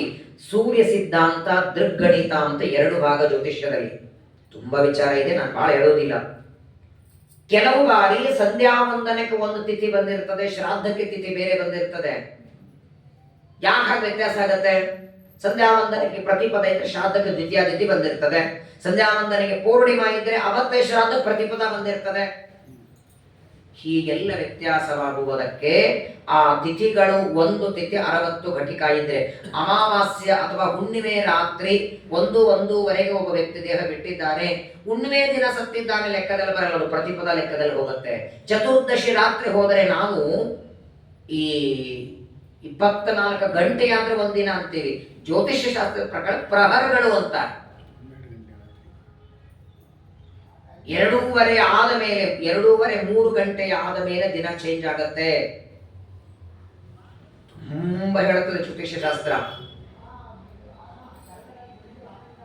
ಅದನ್ನು ಇನ್ಯಾರು ಮಾಡಿದ್ದಲ್ಲ, ಸಾಕ್ಷಾತ್ ಪರಮಾತ್ಮ ಅನಂತ ಗುಣ ಪರಿಪೂರ್ಣನಾದ ದೇವರೇ ತಿಥಿ, ವಾರ, ನಕ್ಷತ್ರ, ಯೋಗ, ಕರಣ, ಸಂವತ್ಸರ, ಅಯನ, ಮಾಸ, ಪಕ್ಷ, ಋತು ಇವುಗಳಿಗೆಲ್ಲ ನಿಯಾಮಕರಾದ ದೇವತೆಗಳಿಗೆ ತನ್ನ ಕಂಟ್ರೋಲ್ ಅಲ್ಲಿ ಇಟ್ಕೊಂಡಂತಹ ವ್ಯಕ್ತಿ ಶಿವಕುಮಾರ. ಎಲ್ಲರಾಯುಷ್ಯವ ಶಿಂಶೋಮಾರ ದೇವ ಸಲ್ಲೀಲೆಯಿಂದಲೇ ತೊಲಗಿಸುವ ವಲ್ಲೇ ನಾನಿವರ ನಿತ್ಯ ಮುತ್ತೈದೆ ಎಂದು ಬಲ್ಲವರು ಎನ್ನ ಕರೆಯುವ ವಾದಿರಾಜರು ಹೇಳ್ತಾರೆ ಶೋಭಾನ ಪದ್ಯದಲ್ಲಿ. ನಮ್ಮೆಲ್ಲರ ಕಂಡ ಆಯುಷ್ಯವ ಕೈಯಲ್ಲಿದೆ, ಚೇಳಿನ ಆಕಾರದಲ್ಲಿದ್ದ. ನಾನೊಂದ್ಸಲ ಪಂಚಮಸ್ಕಂದ ಹೇಳುವಾಗ ತೋರಿಸಿದ್ದೀನಿ ಮಾತು ಸಂಘದಲ್ಲಿ. ಆ ಚೇಳಿನ ಆಕಾರದಲ್ಲಿ ಪರಮಾತ್ಮನ ಬಾಲದೊಳಗೆ ಅಶ್ವಿನಿ, ಭರಣಿ, ಕೃತಿಕ ಇವೆಲ್ಲ ನಕ್ಷತ್ರಗಳಿವೆ. ಒಂದೊಂದು ನಕ್ಷತ್ರಕ್ಕೆ 4 ಪಾದಗಳು, 9 ಪಾದಗಳಾದರೆ ಒಂದು ರಾಶಿ. ಆ ರಾಶಿಯವರಿಗೆ ಹಿಂಗಿದೆ, ಈ ರಾಶಿಯವರಿಗೆ ಹಂಗಿದೆ, 8ನೇ ಶನಿ 9 ಏನು ನೋಡಿ. ಪ್ರಾಯ ಇವತ್ತು ಜಗತ್ತೊಳಗೆ ಬಹಳ ಜನ ಶನಿ ಅಂದ್ರೆ ಸಾಕು ಕೆಟ್ಟದ್ದು ಮಾಡ್ತಾನೆ ಅಂತಾರೆ. ತಪ್ಪು. ಅವನಷ್ಟು ಒಳ್ಳೇದು ಮಾಡೋರು ಇನ್ನೊಬ್ಬರಿಲ್ಲ. ಆದಿ ಶನಿ, ಮಧ್ಯ ಶನಿ, ಅಂತ್ಯ ಶನಿ ಅಂತ 3, 2.5 ಅದೇ 7.5 7.5 ವರ್ಷ. ಆದರೆ ಪ್ರಾರಂಭದಲ್ಲಿ ಶನಿ ಕಷ್ಟನೂ ಕೊಡ್ತಾನೆ, ಮಧ್ಯದಲ್ಲಿ ಕೈ ಹಿಡಿತಾನೆ, ಮತ್ತೆ ಬಿಡುತ್ತಾನೆ, ಮತ್ತೆ ಕೈ ಹಿಡಿತಾನೆ. ಆದರೆ ಕೊನೆಗೆ ಒಳ್ಳೆಯದು ಮಾಡೋದು ಅವನೇ. ಒಬ್ಬೊಬ್ಬ ಗ್ರಹಗಳ ಬಗ್ಗೆ, ಆ ಗ್ರಹಗಳ ಗತಿಗಳ ಬಗ್ಗೆ ತುಂಬಾ ಚೆನ್ನಾಗಿ ರುದ್ರದೇವರು ವರ್ಣನ ಮಾಡ್ತಾರೆ. ಆದ್ದರಿಂದ ನವಗ್ರಹ ದೇವತೆಗಳು ನಮ್ಮ ಪ್ರಾಚೀನ ಕರ್ಮದಿಂದ ಏನಾಗಬೇಕಾಗಿದೆ, ಮುಂದೆ ನಿನಗೆ ಇಂಥ ಒಂದು ಕಷ್ಟ ಬರೋದಿದೆ. ಈಗ ನೋಡಿ, ಆಚಾರ ಮುಂದೆ ಜಾತಕ ಇಟ್ರೆ ಆ ಜಾತಕದ ಪ್ರಕಾರ ಹೇಳ್ತಾರೆ, ಇಂತಹ 20ನೇ ವಯಸ್ಸಿಗೆ ನಿಮ್ಗೊಂದು ಆಕ್ಸಿಡೆಂಟ್ ಆಗೋದಿದೆ, 25ನೇ ವರ್ಷಕ್ಕೆ ನಿಮ್ಗೊಂದು ಸೈಟ್ ಬರೋದಿದೆ, 26ನೇ ವರ್ಷಕ್ಕೆ ಹೊರದೇಶಕ್ಕೆ ಹೋಗೋ ಯೋಗ ಇದೆ. ಇದೇನಿದೆ ನೋಡಿ, ಅದನ್ನ ನೋಡಿ ಜಾತಕರು ಹೇಳೋದು. ಅದು ಎಲ್ಲಿ ಅಲ್ಲ, ಅವ್ರಿಗೆ ಏನ್ ಕಾಣಿಸ್ತದೆ ಜಾತಕದಲ್ಲಿ, ಅದನ್ನ ಬರೆದಿರ್ತಾರ ಅಲ್ಲಿ. ಅದನ್ನ ಏನ್ ನೋಡಿ ಹೇಳ್ತಾರ? ಹೊರದೇಶದ ಯೋಗವೋ, ಮದುವೆ ಯೋಗವೋ, ಮಕ್ಕಳ ಯೋಗವೋ, ಮಕ್ಕಳ ಭಾಗ್ಯವೋ, ಅದೆಲ್ಲವೂ ಕೂಡ ಕರ್ಮದಿಂದಲೇ ಆಗೋದು. 25ನೇ ವರ್ಷಕ್ಕೆ ಮದುವೆ ಆಗಬೇಕು ಅಂತ ಕರ್ಮ ಇದ್ರೆ 25ಕ್ಕಾಗತ್ತೆ, 28ಕ್ಕಾಗಬೇಕಾದ್ರೆ 28ಕ್ಕಾಗತ್ತೆ. ನವಗ್ರಹಗಳು ಯಾವುದಕ್ಕೂ ಸಕಾರಣ ಅಲ್ಲ. ಅವ್ರು ಏನ್ ಮಾಡ್ತಾರೆ, ನಿನ್ನ ಜನ್ಮಾಂತರದ ಕರ್ಮದಿಂದ 28ನೇ ವಯಸ್ಸಿಗೆ ಮದುವಿದೆ, ಹಾಗಾಗಿ 28ನೇ ವರ್ಷದವರೆಗೆ ನಿನಗೆ ಮದುವೆ ಯೋಗ ಇಲ್ಲ, ಅಲ್ಲಿವರೆಗೆ ನೀವು ಒದ್ದಾಡಬೇಡ ಅಂತ ಸೂಚನೆ ಮಾಡುತ್ತಾರೆ. ಆದರೆ ಜನ ಎಲ್ಲ ನವಗ್ರಹಗಳೇ ಸುಖ ದುಃಖಗಳಿಗೆ ಕಾರಣ ಅಂತ ತಿಳ್ಕೊಂಡಿದ್ದಾರೆ. ಕೇವಲಂ ಗ್ರಹ ನಕ್ಷತ್ರಂ ನ ಕರೋತಿ ಶುಭಾಶುಭಂ ಸರ್ವಂ ಆತ್ಮಕೃತಂ ಕರ್ಮ ಲೋಕವಾದೋ ಯತಗ್ರಹ. ಎಲ್ಲವೂ ನಮ್ಮ ಪ್ರಾಚೀನ ಕರ್ಮದಿಂದ ಪರಮಾತ್ಮ ಮಾಡಿಸಿಬಿಡ್ತಾನೆ ಅಂಥೇಳಿ ಮತ್ತೆ ಜ್ಯೋತಿಷ್ಯವನ್ನ ಅಥವಾ ಗ್ರಹ ನಕ್ಷತ್ರಗಳ ಪೂಜೆ ಮಾಡದೇ ಇರಬೇಡಿ. ಹಾಗಾದರೆ ಎಲ್ಲವೂ ಪ್ರಾಚೀನ ಕರ್ಮದಿಂದಲೇ ಆಗತ್ತೆ, ಗ್ರಹಗಳ ನಕ್ಷತ್ರ ಪೂಜೆ ಯಾಕೆ? ಅದಕ್ಕೂ ರುದ್ರದೇವರು ಉತ್ತರ ಕೊಡ್ತಾರೆ. ನಾವೆಲ್ಲರೂ ನವಗ್ರಹ ದೇವತೆಗಳ ಆರಾಧನೆ, ಪೂಜೆ, ನವಗ್ರಹ ದೇವತೆಗಳಿಗೆ ಕೊಡುವ ಆಹುತಿಯನ್ನ ಕೊಟ್ಟದ್ದರಿಂದ ನಮಗೆ ಜನ್ಮಾಂತರದಲ್ಲಿ ಬರಬೇಕಾದ ಸುಖ ದುಃಖಗಳನ್ನ ಉಪಮರ್ದ ಮಾಡ್ತಾರೆ, ಕಡಿಮೆ ಮಾಡಿಕೊಡ್ತಾರೆ. ಅಥವಾ ಆ ಕರ್ಮಗಳನ್ನ ದೇವರ ಹತ್ರ ಪ್ರಾರ್ಥನೆ ಮಾಡಿ ಈ ಕರ್ಮದ ಫಲ ಇವನಿಗೆ ಶೀಘ್ರದಲ್ಲಿ ಕೊಡುವಂತ ನಮ್ಮ ಪರವಾಗಿ ಪ್ರಾರ್ಥನೆ ಮಾಡುತ್ತಾರೆ. ಅದಕ್ಕೆ ನವಗ್ರಹ ಪೂಜೆ. ಒಬ್ಬೊಬ್ಬ ದೇವತೆಗಳಿಗೆ ಒಂದೊಂದಿದೆ. ಬೆಳಗ್ಗೆ 6 ಗಂಟೆಗೆ ಎದ್ದು ರಾತ್ರಿ ಮಲಗುವವರೆಗೆ, ರಾತ್ರಿ ಬಹಳ 10-11 ಮಲಗ್ತಿರಲ್ಲ, 6 ಗಂಟೆಗೆ ಎದ್ದು 11 ಗಂಟೆವರೆಗೆ ನಡ್ಕೋತ ಬೇಡ, ಕಾರಲ್ಲಿ ನೀವು ಡ್ರೈವಿಂಗ್ ಮಾಡಿದರೆ ಒಂದು ದಿನಕ್ಕೆ ಎಷ್ಟು ಕಿಲೋಮೀಟರ್ ಹೋಗ್ಬೋದು?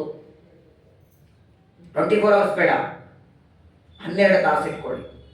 ಬೆಳಗ್ಗೆ 6 ಗಂಟೆಯಿಂದ ಸಾಯಂಕಾಲ 6-8 ಗಂಟೆವರೆಗೆ ನಾನ್ ಸ್ಟಾಪ್, ಎಲ್ಲಿಯೂ ನಿಲ್ಲಿಸಿಲ್ಲ, ಏನೂ ಇಲ್ಲ, ನಾನ್ ಸ್ಟಾಪ್ ಡ್ರೈವಿಂಗ್ ಮಾಡಿದ್ರೆ ಎಷ್ಟೊತ್ತು ಹೋಗ್ಬೋದು? 800 ಕಿಲೋಮೀಟರ್ ಹೋಗ್ತೇವೆ. 800 ಕಿಲೋಮೀಟರ್ ನಾನ್ ಸ್ಟಾಪ್ ಪ್ರಯಾಣ ಮಾಡಿದ್ಮೇಲೆ ನಿಮ್ಮ ಪರಿಸ್ಥಿತಿ ಏನಾಗಿರ್ತದೆ? ಏನಾಗಿರ್ತದೆ ಹೇಳಿ? ಅವತ್ತಿನ 800 ಕಿಲೋಮೀಟರ್ ಆಯಿತು ಅಂದ್ರೆ ಅವತ್ತು ರಾತ್ರಿ ಅಕಸ್ಮಾತ್ ಮಲಗಿದ್ರೆ ಬೆಳಗ್ಗೆ ಆಫೀಸ್ ಮಂಗಳಾರತಿ. ಇದು ಯಾವತ್ತೋ ಒಂದಿನ, ಪ್ರತಿನಿತ್ಯ ಬೆಳಗ್ಗೆ 6ರಿಂದ 8 ಸಾಯಂಕಾಲ 8 ಗಂಟೆ 800 ಕಿಲೋಮೀಟರ್ ದಿನ ನಡೀರಿ ಅಂದ್ರೆ ವಿಚಾರ ಮಾಡಿ. 700-800 ಕಿಲೋಮೀಟರ್ ಅದು ಗಾಡಿಯೊಳಗೆ ನಡ್ಕೋತ ವಾಕಿಂಗ್ ಮಾಡಿಲ್ಲ. ವಾಕಿಂಗ್ ಮಾಡಿದಂತ ಗೋವಿಂದಾನೆ ಮೇಲೆ ವಿಚಾರ ಮಾಡಿ. ಒಂದು ದಿನಕ್ಕೆ 800 ಕಿಲೋಮೀಟರ್ ನಡೆದರೆ ಆ ವ್ಯಕ್ತಿಗೆ ಶ್ರಮ ಆಗತ್ತೆ. ಪ್ರತಿನಿತ್ಯ ಸೂರ್ಯ ರಥದಲ್ಲಿ ಕೂತ್ಕೊಂಡು ಸೂರ್ಯೋದಯ ಆದ ಮೇಲೆ ಅವನು ಸೂರ್ಯಾಸ್ತಕ್ಕೆ ಬರೋದ್ರೊಳಗೆ 9,50,00,000 ಯೋಜನ ಪರಡೆ ಹೋಗ್ತಾನಂತೆ. ಒಂದು ಯೋಜನ ಅಂದ್ರೆ 12 ಮೈಲು, 9,50,00,000 ಯೋಜನ ಪರ್ ಡೇ ಸೂರ್ಯ ರಥದಲ್ಲಿ ಸಂಚಾರ ಮಾಡ್ತಾನೆ. ಇವತ್ತು ಹೋಗಿ ಅಸ್ತಾಗಿದ್ದಾಗ ನಾನು ಬರದೇ ಇರ್ತಾನ? ಹಿಂದೆ ಗ್ರಹಗಳ ಕೆಲಸ. ಅಕಸ್ಮಾತ್ ಆಗಿ ಈಗ ರಾತ್ರಿ ಆಗಿದೆ, ಸೂರ್ಯೋದಯ ಆಗ್ಲಿಲ್ಲ ಅಂದ್ರೆ ಇದೇ ಗುರುವಾರ ರಾತ್ರಿನೇ ಕನೆಯವರ ಕೊಂಟಿನಿ ಮಾಡಿಬಿಟ್ಟ ದೇವರು ಅಂದ್ರೆ ಏನ್ ಮಾಡ್ತೇವೆ? ಇದೊಂದು ದೇವರ ಅನುಗ್ರಹ, ಮರಿಬೇಡಿ. ಸೂರ್ಯೋದಯ ಆದರೇನೆ ನೀವು ಶುಕ್ರವಾರ ಅಂತಿರಲ್ವೇ? ಸೂರ್ಯೋದಯ ಆದರೇನೆ 1ನೇ ತಾರೀಕು ಆಗಸ್ಟ್ ಅಂತಿರಲ್ವೇ? ಸೂರ್ಯೋದಯ ಮಾಡೋದು ಅನಿವಾರ್ಯ, ಸೂರ್ಯಾಸ್ತ ಮಾಡೋದು ಅನಿವಾರ್ಯ. ಸೂರ್ಯ ಉದಯ ಆದ ಮೇಲೆ ಅಸ್ತನೇ ಆಗಬೇಡ ಅಂತ ಆಜ್ಞೆ ಮಾಡಿಬಿಟ್ಟ, ಕತ್ಲೇನೆ ಆಗಿಲ್ಲ ಅಂದ್ರೆ ಏನ್ ಮಾಡ್ತೇವೆ? ನಿದ್ದೆ ಮಾಡಲ್ಲ. ನಿದ್ದೆ ಯಾವಾಗೂ ಮಾಡ್ತೇವೆ, ಅದಕ್ಕೆ ಸಂಬಂಧ ಏನು. ಸೂರ್ಯಾಸ್ತ ಆಗಬೇಕು ಅಂತ ಏನಿಲ್ಲ. ವಿಚಾರ ಮಾಡಿ, ಪ್ರತಿನಿತ್ಯದಲ್ಲಿ ಸೂರ್ಯ ರಥದಲ್ಲಿ ಹೋಗ್ತಾನೆ. ಗರುಡ ದೇವರ ತಮ್ಮ ಅರುಣ ಸಾರಥಿಯಾಗಿ ರಥ ತಗೊಂಡು ನಿಲ್ತಾನೆ. ಒಂದು ದಿನ ಆದ್ರೂ ನಾವು ಸೂರ್ಯೋದಯಕ್ಕೆ ಎದ್ದು ಅರ್ಘ್ಯ ಕೊಟ್ಟಿಲ್ಲ. ಹಾಗಾದ್ರೆ ಅರ್ಘ್ಯ ಕೊಡೋರೆ ಬೇಗ ಹೇಳಂಗಿಲ್ಲ, ನಾನು ಯಾಕೆ ಹೋಗ್ಲಿ ಅಂತಾನ ಸೂರ್ಯ? ನಮಗೆಲ್ಲ ಸಂಡೇ ಇದೆ, ಅವನ್ ಡೇ. ಸಂಡೇ ದಿನ ಏನ್ ಮಾಡೋದು? ವಿಚಾರ ಮಾಡಿ. ರಜೆ ಎಲ್ಲಾ ಕೆಲಸದಲ್ಲಿದ್ದವರಿಗೆ ನವಗ್ರಹ ದೇವತೆಗಳು ಯಾವತ್ತು ರಜಾ ಇದೆ ಹೇಳಿ?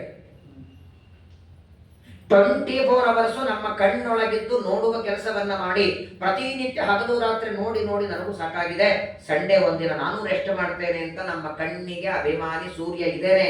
ಇವೇ ಸೂರ್ಯನೇ ಕಣ್ಣಲ್ಲಿದ್ದು ನೋಡಿಸ್ತಾನಲ್ಲ. ಒಂದು ದಿನ ಬೇಡ, 1 ಗಂಟೆನೂ ಬೇಡ, 10 ನಿಮಿಷ ಈ ವ್ಯಕ್ತಿಯ ಕಣ್ಣಲ್ಲಿ ನಾನು ನೋಡೋ ಕೆಲಸ ಮಾಡದೆ ನಾನು ರೆಸ್ಟ್ ಮಾಡ್ತೀನಿ ಅಂತ ಮಲಗಿದ ಅಂದ್ರೆ ನಮ್ಮ ಪರಿಸ್ಥಿತಿ ಏನಾಗತ್ತೆ ಹೇಳಿ? ಕಣ್ಣಲ್ಲಿದ್ದು ನೋಡಿಸ್ತಾರೆ, ಕಿವಿಯಲ್ಲಿದ್ದು ಕೇಳಿಸ್ತಾರೆ, ಕಾಲು, ಕಿವಿ, ಕಿಡ್ನಿ, ಲಿವರು, ಲಂಗ್ಸು, ಹಾರ್ಟ್ ಎಲ್ಲಾ ಕಡೆಗೆ ಒಬ್ಬೊಬ್ಬ ದೇವತೆಗಳು. ಏನ್ ತಿಂಗಳಾದ್ರೂ ಸಂಬಳ ಕೊಡ್ತೀವ ಅವರಿಗೆ? ಒಂದು ನಮಸ್ಕಾರ ಮಾಡ್ರಿ ಸಾಕು. ನಮೋಸ್ತು ತಾತ್ವಿಕ ದೇವಾಹ ವಿಷ್ಣು ಭಕ್ತಿ ಪರಾಯಣ ಧರ್ಮ ಮಾರ್ಗೇ ಪ್ರೇರಯಂತು ಭವಂತಃ ಸರ್ವೈವೈ. ಒಂದು ಮಲಗುವಾಗ ಒಂದು ನಮಸ್ಕಾರ ಮಾಡಿ. ನಾಳೆ ರಾಯರ ಆರಾಧನೆಗೆ ಮಠಕ್ಕೆ ಹೋಗಿರ್ತೇವೆ, ಊಟಕ್ಕೆ ಕೂತಿರ್ತೇವೆ, 1000 ಜನ ಇರ್ತಾರೆ, ಸ್ವೀಟ್ ಬಡಿಸ್ತಾ ಹೋಗ್ತಿರ್ತಾರೆ. ನಿಮ್ಮ ಇಲೆಗೂ ಒಂದು ಹಾಕ್ತಾರೆ, ಯಾವುದೋ ಒಂದು ಲಡ್ಡು ಮಾಡಿರ್ತಾರೆ, ಅದು ಒಂದೇ ಬಡಿಸಿ ಹೋಗ್ತಾರೆ. ನಿಮ್ಗೆ ಇನ್ನೊಂದು ಬೇಕಾಗಿರ್ತದೆ ಪಾಪ. ಕೇಳಿಬಿಟ್ರೆ ಪಕ್ಕದವ್ರು ಏನು ಆಸೆ ಪಡ್ತಾರೆ ಅಂದ್ಬಿಡ್ತಾರೆ. ಆದ್ರೂ ನಿಮ್ಗೆ ಇನ್ನೊಂದು ಬೇಕಾಗಿರ್ತದೆ. ಏನ್ ಮಾಡ್ತೀರಾಗ? ಕೇಳಲಿಕ್ಕೆ ಆಗಲ್ಲ, ಅವ್ನು ಬಡಿಸ್ಕೋತ ಹೋಗ್ಬಿಡ್ತಾನೆ. ಹೋದ ಮೇಲೆ ಒಂದು ಆತಂಕ ಇರ್ತದೆ, ಇನ್ನೊಂದು ಕೇಳಬೇಕು, ಇನ್ನೊಂದು ಕೇಳಬೇಕು. 2ನೇ ಬಾರಿ ಅವ್ನು ಮಜ್ಜಿಗೆನ ತಗೊಂಡ್ ಬರುವಾಗ ಒಂದು ಕಿವಿಯಾಗ ಹೇಳ್ತೀರಾ, ಅದು ಆಕಳ ತಿಂತಾರೆ ಲಡ್ಡು, ಇನ್ನೊಂದು ಬಡಿಸ್ತೀರಾ? ಪಾಪ ಏನೋ ನೀವು ಕೇಳಿದ್ದೀರಾ ಅಂತ ಮಜ್ಜಿಗೆಯನ್ನ ಬಡಿಸಿ ಒಂದು ಉಂಡಿ ತಂದು ಹಾಕ್ತಾನೆ. ಆ ಉಂಡಿ ಖರ್ಚು ಅವನಲ್ಲ, ಉಂಡಿ ಮಾಡಿದವನು ಅವನಲ್ಲ, ಅವನು ಪಾಪ ಬಡಿಸಿರ್ತಾನೆ. ನಿಮ್ಗೆ ಊಟ ಆಗ 100 ರೂಪಾಯಿ ಕೈಯ ಕೊಟ್ಟು ಹೋಗಿರ್ತೇವೆ. ವಿಚಾರ ಮಾಡಿ. ಹಿಂಗೆ ತಂದು ಉಂಡಿ ಬಡಿಸಿದವನಿಗೆ ಒಂದು 100 ರೂಪಾಯಿ ಕೊಟ್ಟೋದಾದರೆ ಪರ್ ಡೇ ನಮಗಾಗಿ ನಮ್ಮ ಇಂದ್ರಿಯಗಳಲ್ಲಿದ್ದು ಇಷ್ಟು ಕಾರ್ಯವನ್ನ ಮಾಡುವ ದೇವತೆಗಳಿಗೆ ಏನ್ ಲಂಚ ಕೊಡ್ತೀವಿ? ಏನ್ ಕೊಡ್ತೀವಿ ನಾವು? ನಾವು ಹೇಳದೇ ಇದ್ರು ಆ ದೇವತೆಗಳ ಸಕಾಲದಲ್ಲಿ ಹೇಳಬೇಕು. ಈಗ ಒಬ್ಬ ವ್ಯಕ್ತಿ ಮಲಗಿದ್ದಾನೆ ಅಂತ ಕಣ್ಣ ನೋಡಿ ಹೇಳಬಹುದು, ಕಿವಿ ನೋಡಿ ಹೇಳಬಹುದು, ಮೂಗು ನೋಡಿ ಹೇಳಬಹುದು, ಕಿಡ್ನಿ ಲಿವರ್ ನೋಡಿ ಹೇಳಬಹುದು.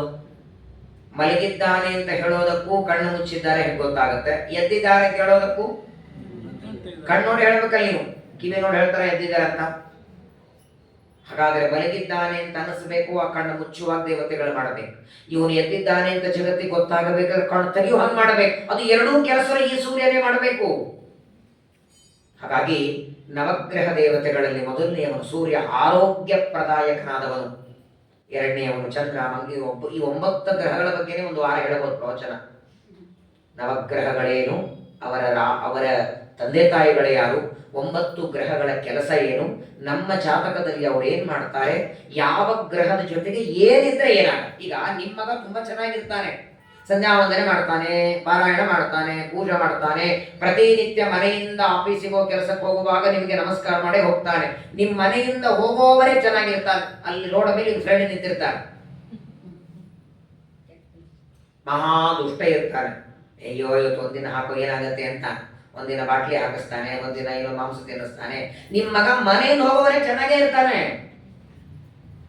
ಹಾಗಾದ್ರೆ ಹೇಗೆ ಕೆಟ್ಟ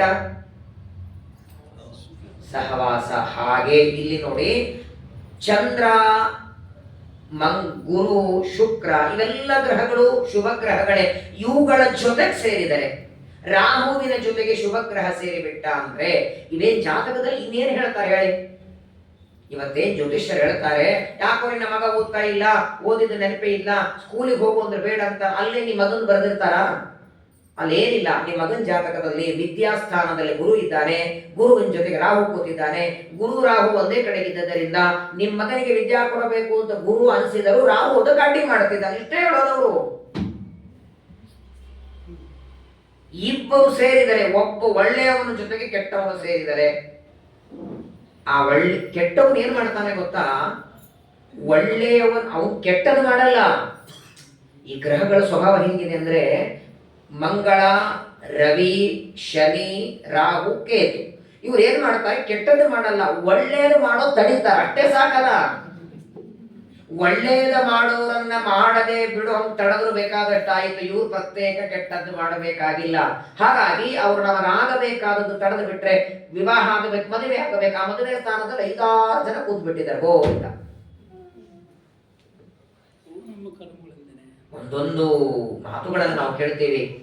ಈ ಸೆಕೆಂಡ್ ವೇವ್ ಕರೋನಾ ಬಂತಲ್ಲ, ಆಗ 5 ಗ್ರಹಗಳು ಒಂದೇ ರಾಶಿಯಲ್ಲಿ ಬಂದಿವೆ, ವಕ್ರವಾಗಿ ಬಂದಿವೆ. ತುಂಬಾ ಅಪರೂಪ. ವ್ಯಾಸರಾಜರ ಕೃತಿಯಲ್ಲಿ ಕೇಳ್ತೀವಿ, ಕುಹಯೋಗ ಕಳೆದರು ಅಂತ. ಕುಹಯೋಗ ಅಂದ್ರೆ ಏನು?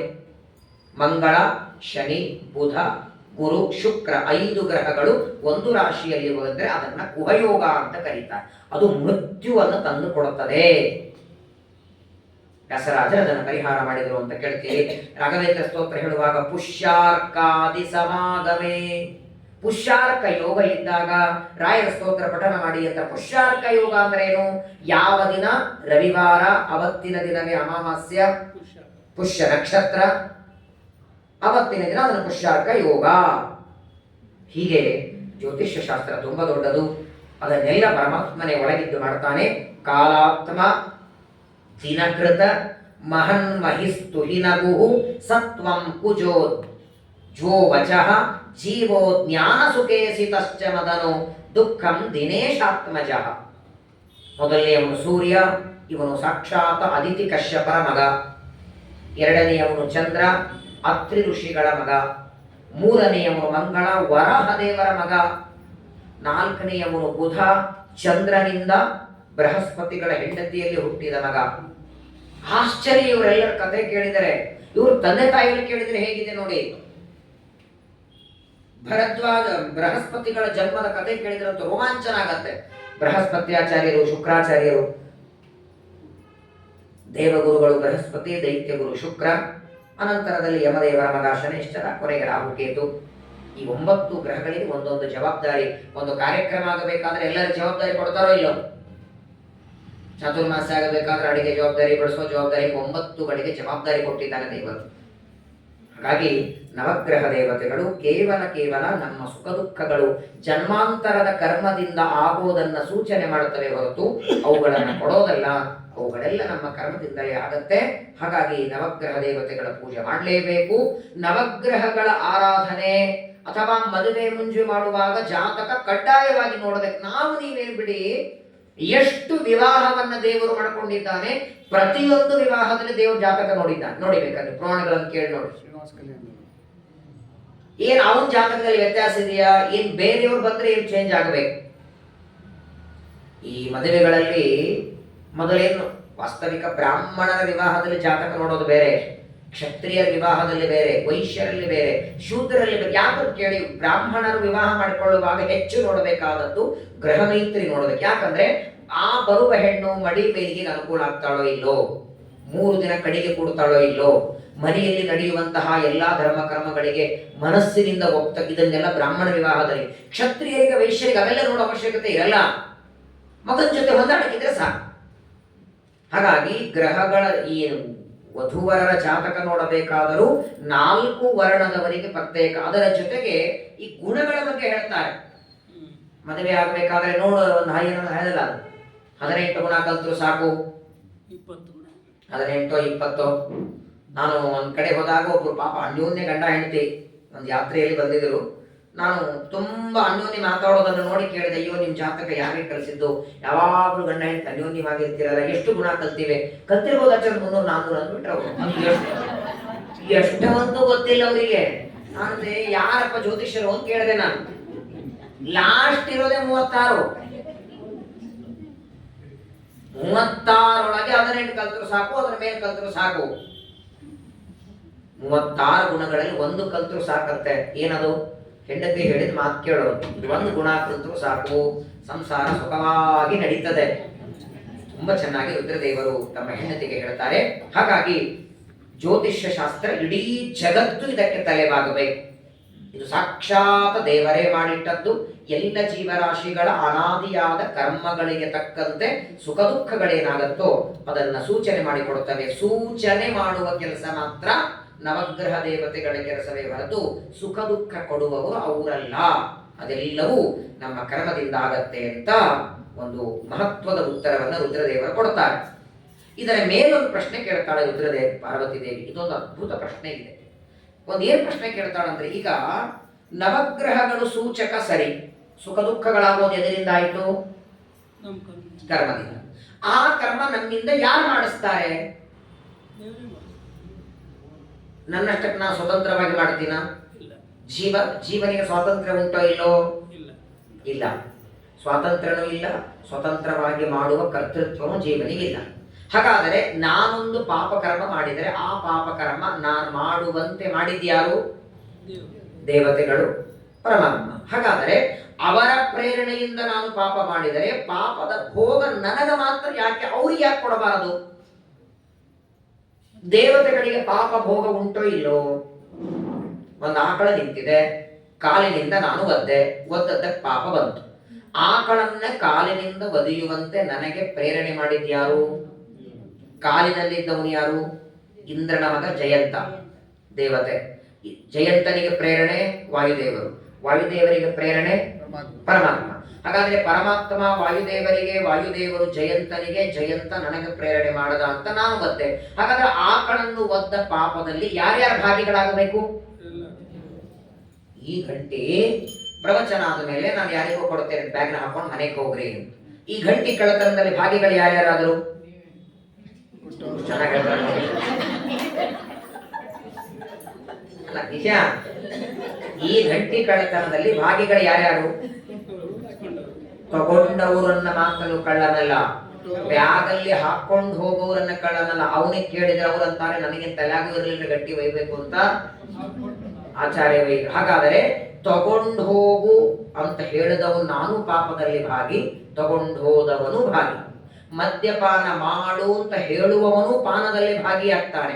ಹಂಗೆ ನಾವು ಮಾಡುವ ಪಾಪಕರ್ಮಗಳೆಲ್ಲವೂ ತತ್ವಾಭಿಮಾನಿ ದೇವತೆಗಳು ನಮ್ಮಿಂದ ನಿಂತು ಮಾಡಿಸ್ತಾರಂದ ಮೇಲೆ ಆ ಪಾಪಕರ್ಮಗಳ ಭೋಗ ದೇವತೆಗಳಿಗೆ ಯಾಕೆ ಕೊಡಲ್ಲ ದೇವರು? ಇವರು ಒಬ್ಬರಿಗೆ ಯಾಕೆ ಕೊಡ್ಬೇಕು? ಜೀವನಿಗೆ ಎಲ್ಲ ಕರ್ಮ ಕರ್ಮ ಕರ್ಮ ಅಂತ ಇವನ್ ತಲೆ ಕಟ್ತಿರಲ್ಲ. ಇವನಿಗೆ ಕೊಡಿ, ನಾವು ಬೇಡ ಅಂತಿಲ್ಲ. ಜನ್ಮಾಂತರದ ಕರ್ಮದ ಫಲವನ್ನ ಇವನಿಗೆ ಕೊಡಿ ಜೀವನಿಗೆ. ಅಲ್ಲೇನ್ ಮಾಡಿ ಅಂದ್ರೆ ಆ ಕರ್ಮದಲ್ಲಿ ಭಾಗ ಮಾಡಿ. ಸ್ವಲ್ಪ ಭಾಗ ದೇವತೆಗಳಿಗೆ, ಸ್ವಲ್ಪ ಭಾಗ ವಾಯುದೇವರಿಗೆ, ಸ್ವಲ್ಪ ಭಾಗ ಪರಮಾತ್ಮನಿಗೆ, ಆಮೇಲೆ ಉಳಿದ ಭಾಗ ಅಷ್ಟು ಕೊಡಿ ಭೋಗ ಮಾಡ್ತೀವಿ. ಎಲ್ಲರೂ ಇವನ್ ತಲೆಗೆ ತಂದು ಹಾಕಿಬಿಡ್ತಾರೆ. ಮಾಡಿದ್ದುಣ್ಣು ಮಾಡಿದ್ದುಣ್ಣು ಮಾಡಿದ್ದುಣ್ಣು ಅಂತಾರಲ್ಲ. ಹಾಗಾಗಿ ಭಗವನ್ ವಿವಿಧಂ ಕರ್ಮ ಕೃತ್ವಾ ಜಂತು ಶುಭಾಶುಭಂ. ಮೊದಲನೇದ್ದು ಇವನೇ ಸ್ವತಂತ್ರವಾಗಿ ಕರ್ಮ ಮಾಡಿದ್ದ ಅಂದ್ರೆ ಜೀವನಿಗೆ ಸ್ವಾತಂತ್ರ್ಯ ಇಲ್ಲ. ಸ್ವತಂತ್ರವಾಗಿ ಕರ್ಮ ಮಾಡಿಲ್ಲ ಅಂದ ಮೇಲೆ ಇವನು ಕರ್ಮ ಮಾಡುವಂತೆ ಪ್ರೇರಣೆ ಮಾಡಿದವರು ತತ್ವಾಭಿಮಾನಿ ದೇವತೆಗಳು. ಆ ದೇವತೆಗಳಿಗೆ ಈ ಜೀವ ಮಾಡಿದ ಎರಡೂ ಇರಲಿ, ಪುಣ್ಯ ಕರ್ಮವೇ ಇರಲಿ ಪಾಪಕರ್ಮವೇ ಇರಲಿ, ಅವುಗಳ ಫಲ ಅವುಗಳ ಭೋಗ ದೇವತೆಗಳಿಗೂ ಯಾಕೆ ಆಗಲ್ಲ ಅಂತ ಪಾರ್ವತಿ ದೇವಿ ಕೇಳಿದ್ರೆ ರುದ್ರದೇವರ ಉತ್ತರ ಎಷ್ಟು ಚೆನ್ನಾಗಿದೆ ನೋಡಿ. ಮೊದಲನೇದಾಗಿ ತತ್ವಾಭಿಮಾನಿ ದೇವತೆಗಳು ನಮ್ಮಲ್ಲಿದ್ದು ಪ್ರೇರಣೆ ಮಾಡಬೇಕಾದರೆ ಪರ್ಸನಲ್ ಆಗಿ ನಮಗೂ ಅವರಿಗೂ ದ್ವೇಷ ಇದೆಯಾ? ಹಾಗಾದ್ರೆ ಇವತ್ತು ನನ್ನಿಂದ ಹೇಳದಲ್ಲ, ಆಕಳನ್ನು ನಾವು ಕಾಲಿನಿಂದ ಒದಿಬೇಕಾದರೆ ಈ ಕಾಲಿನಿಂದ ಆಕಳನ್ನು ಒದೆಯುವಂತೆ ನನಗೆ ಆ ದೇವತೆ ಪ್ರೇರಣೆ ಯಾಕೆ ಮಾಡಿದರು? ಏನೋ ಇರಬೇಕಲ್ಲ.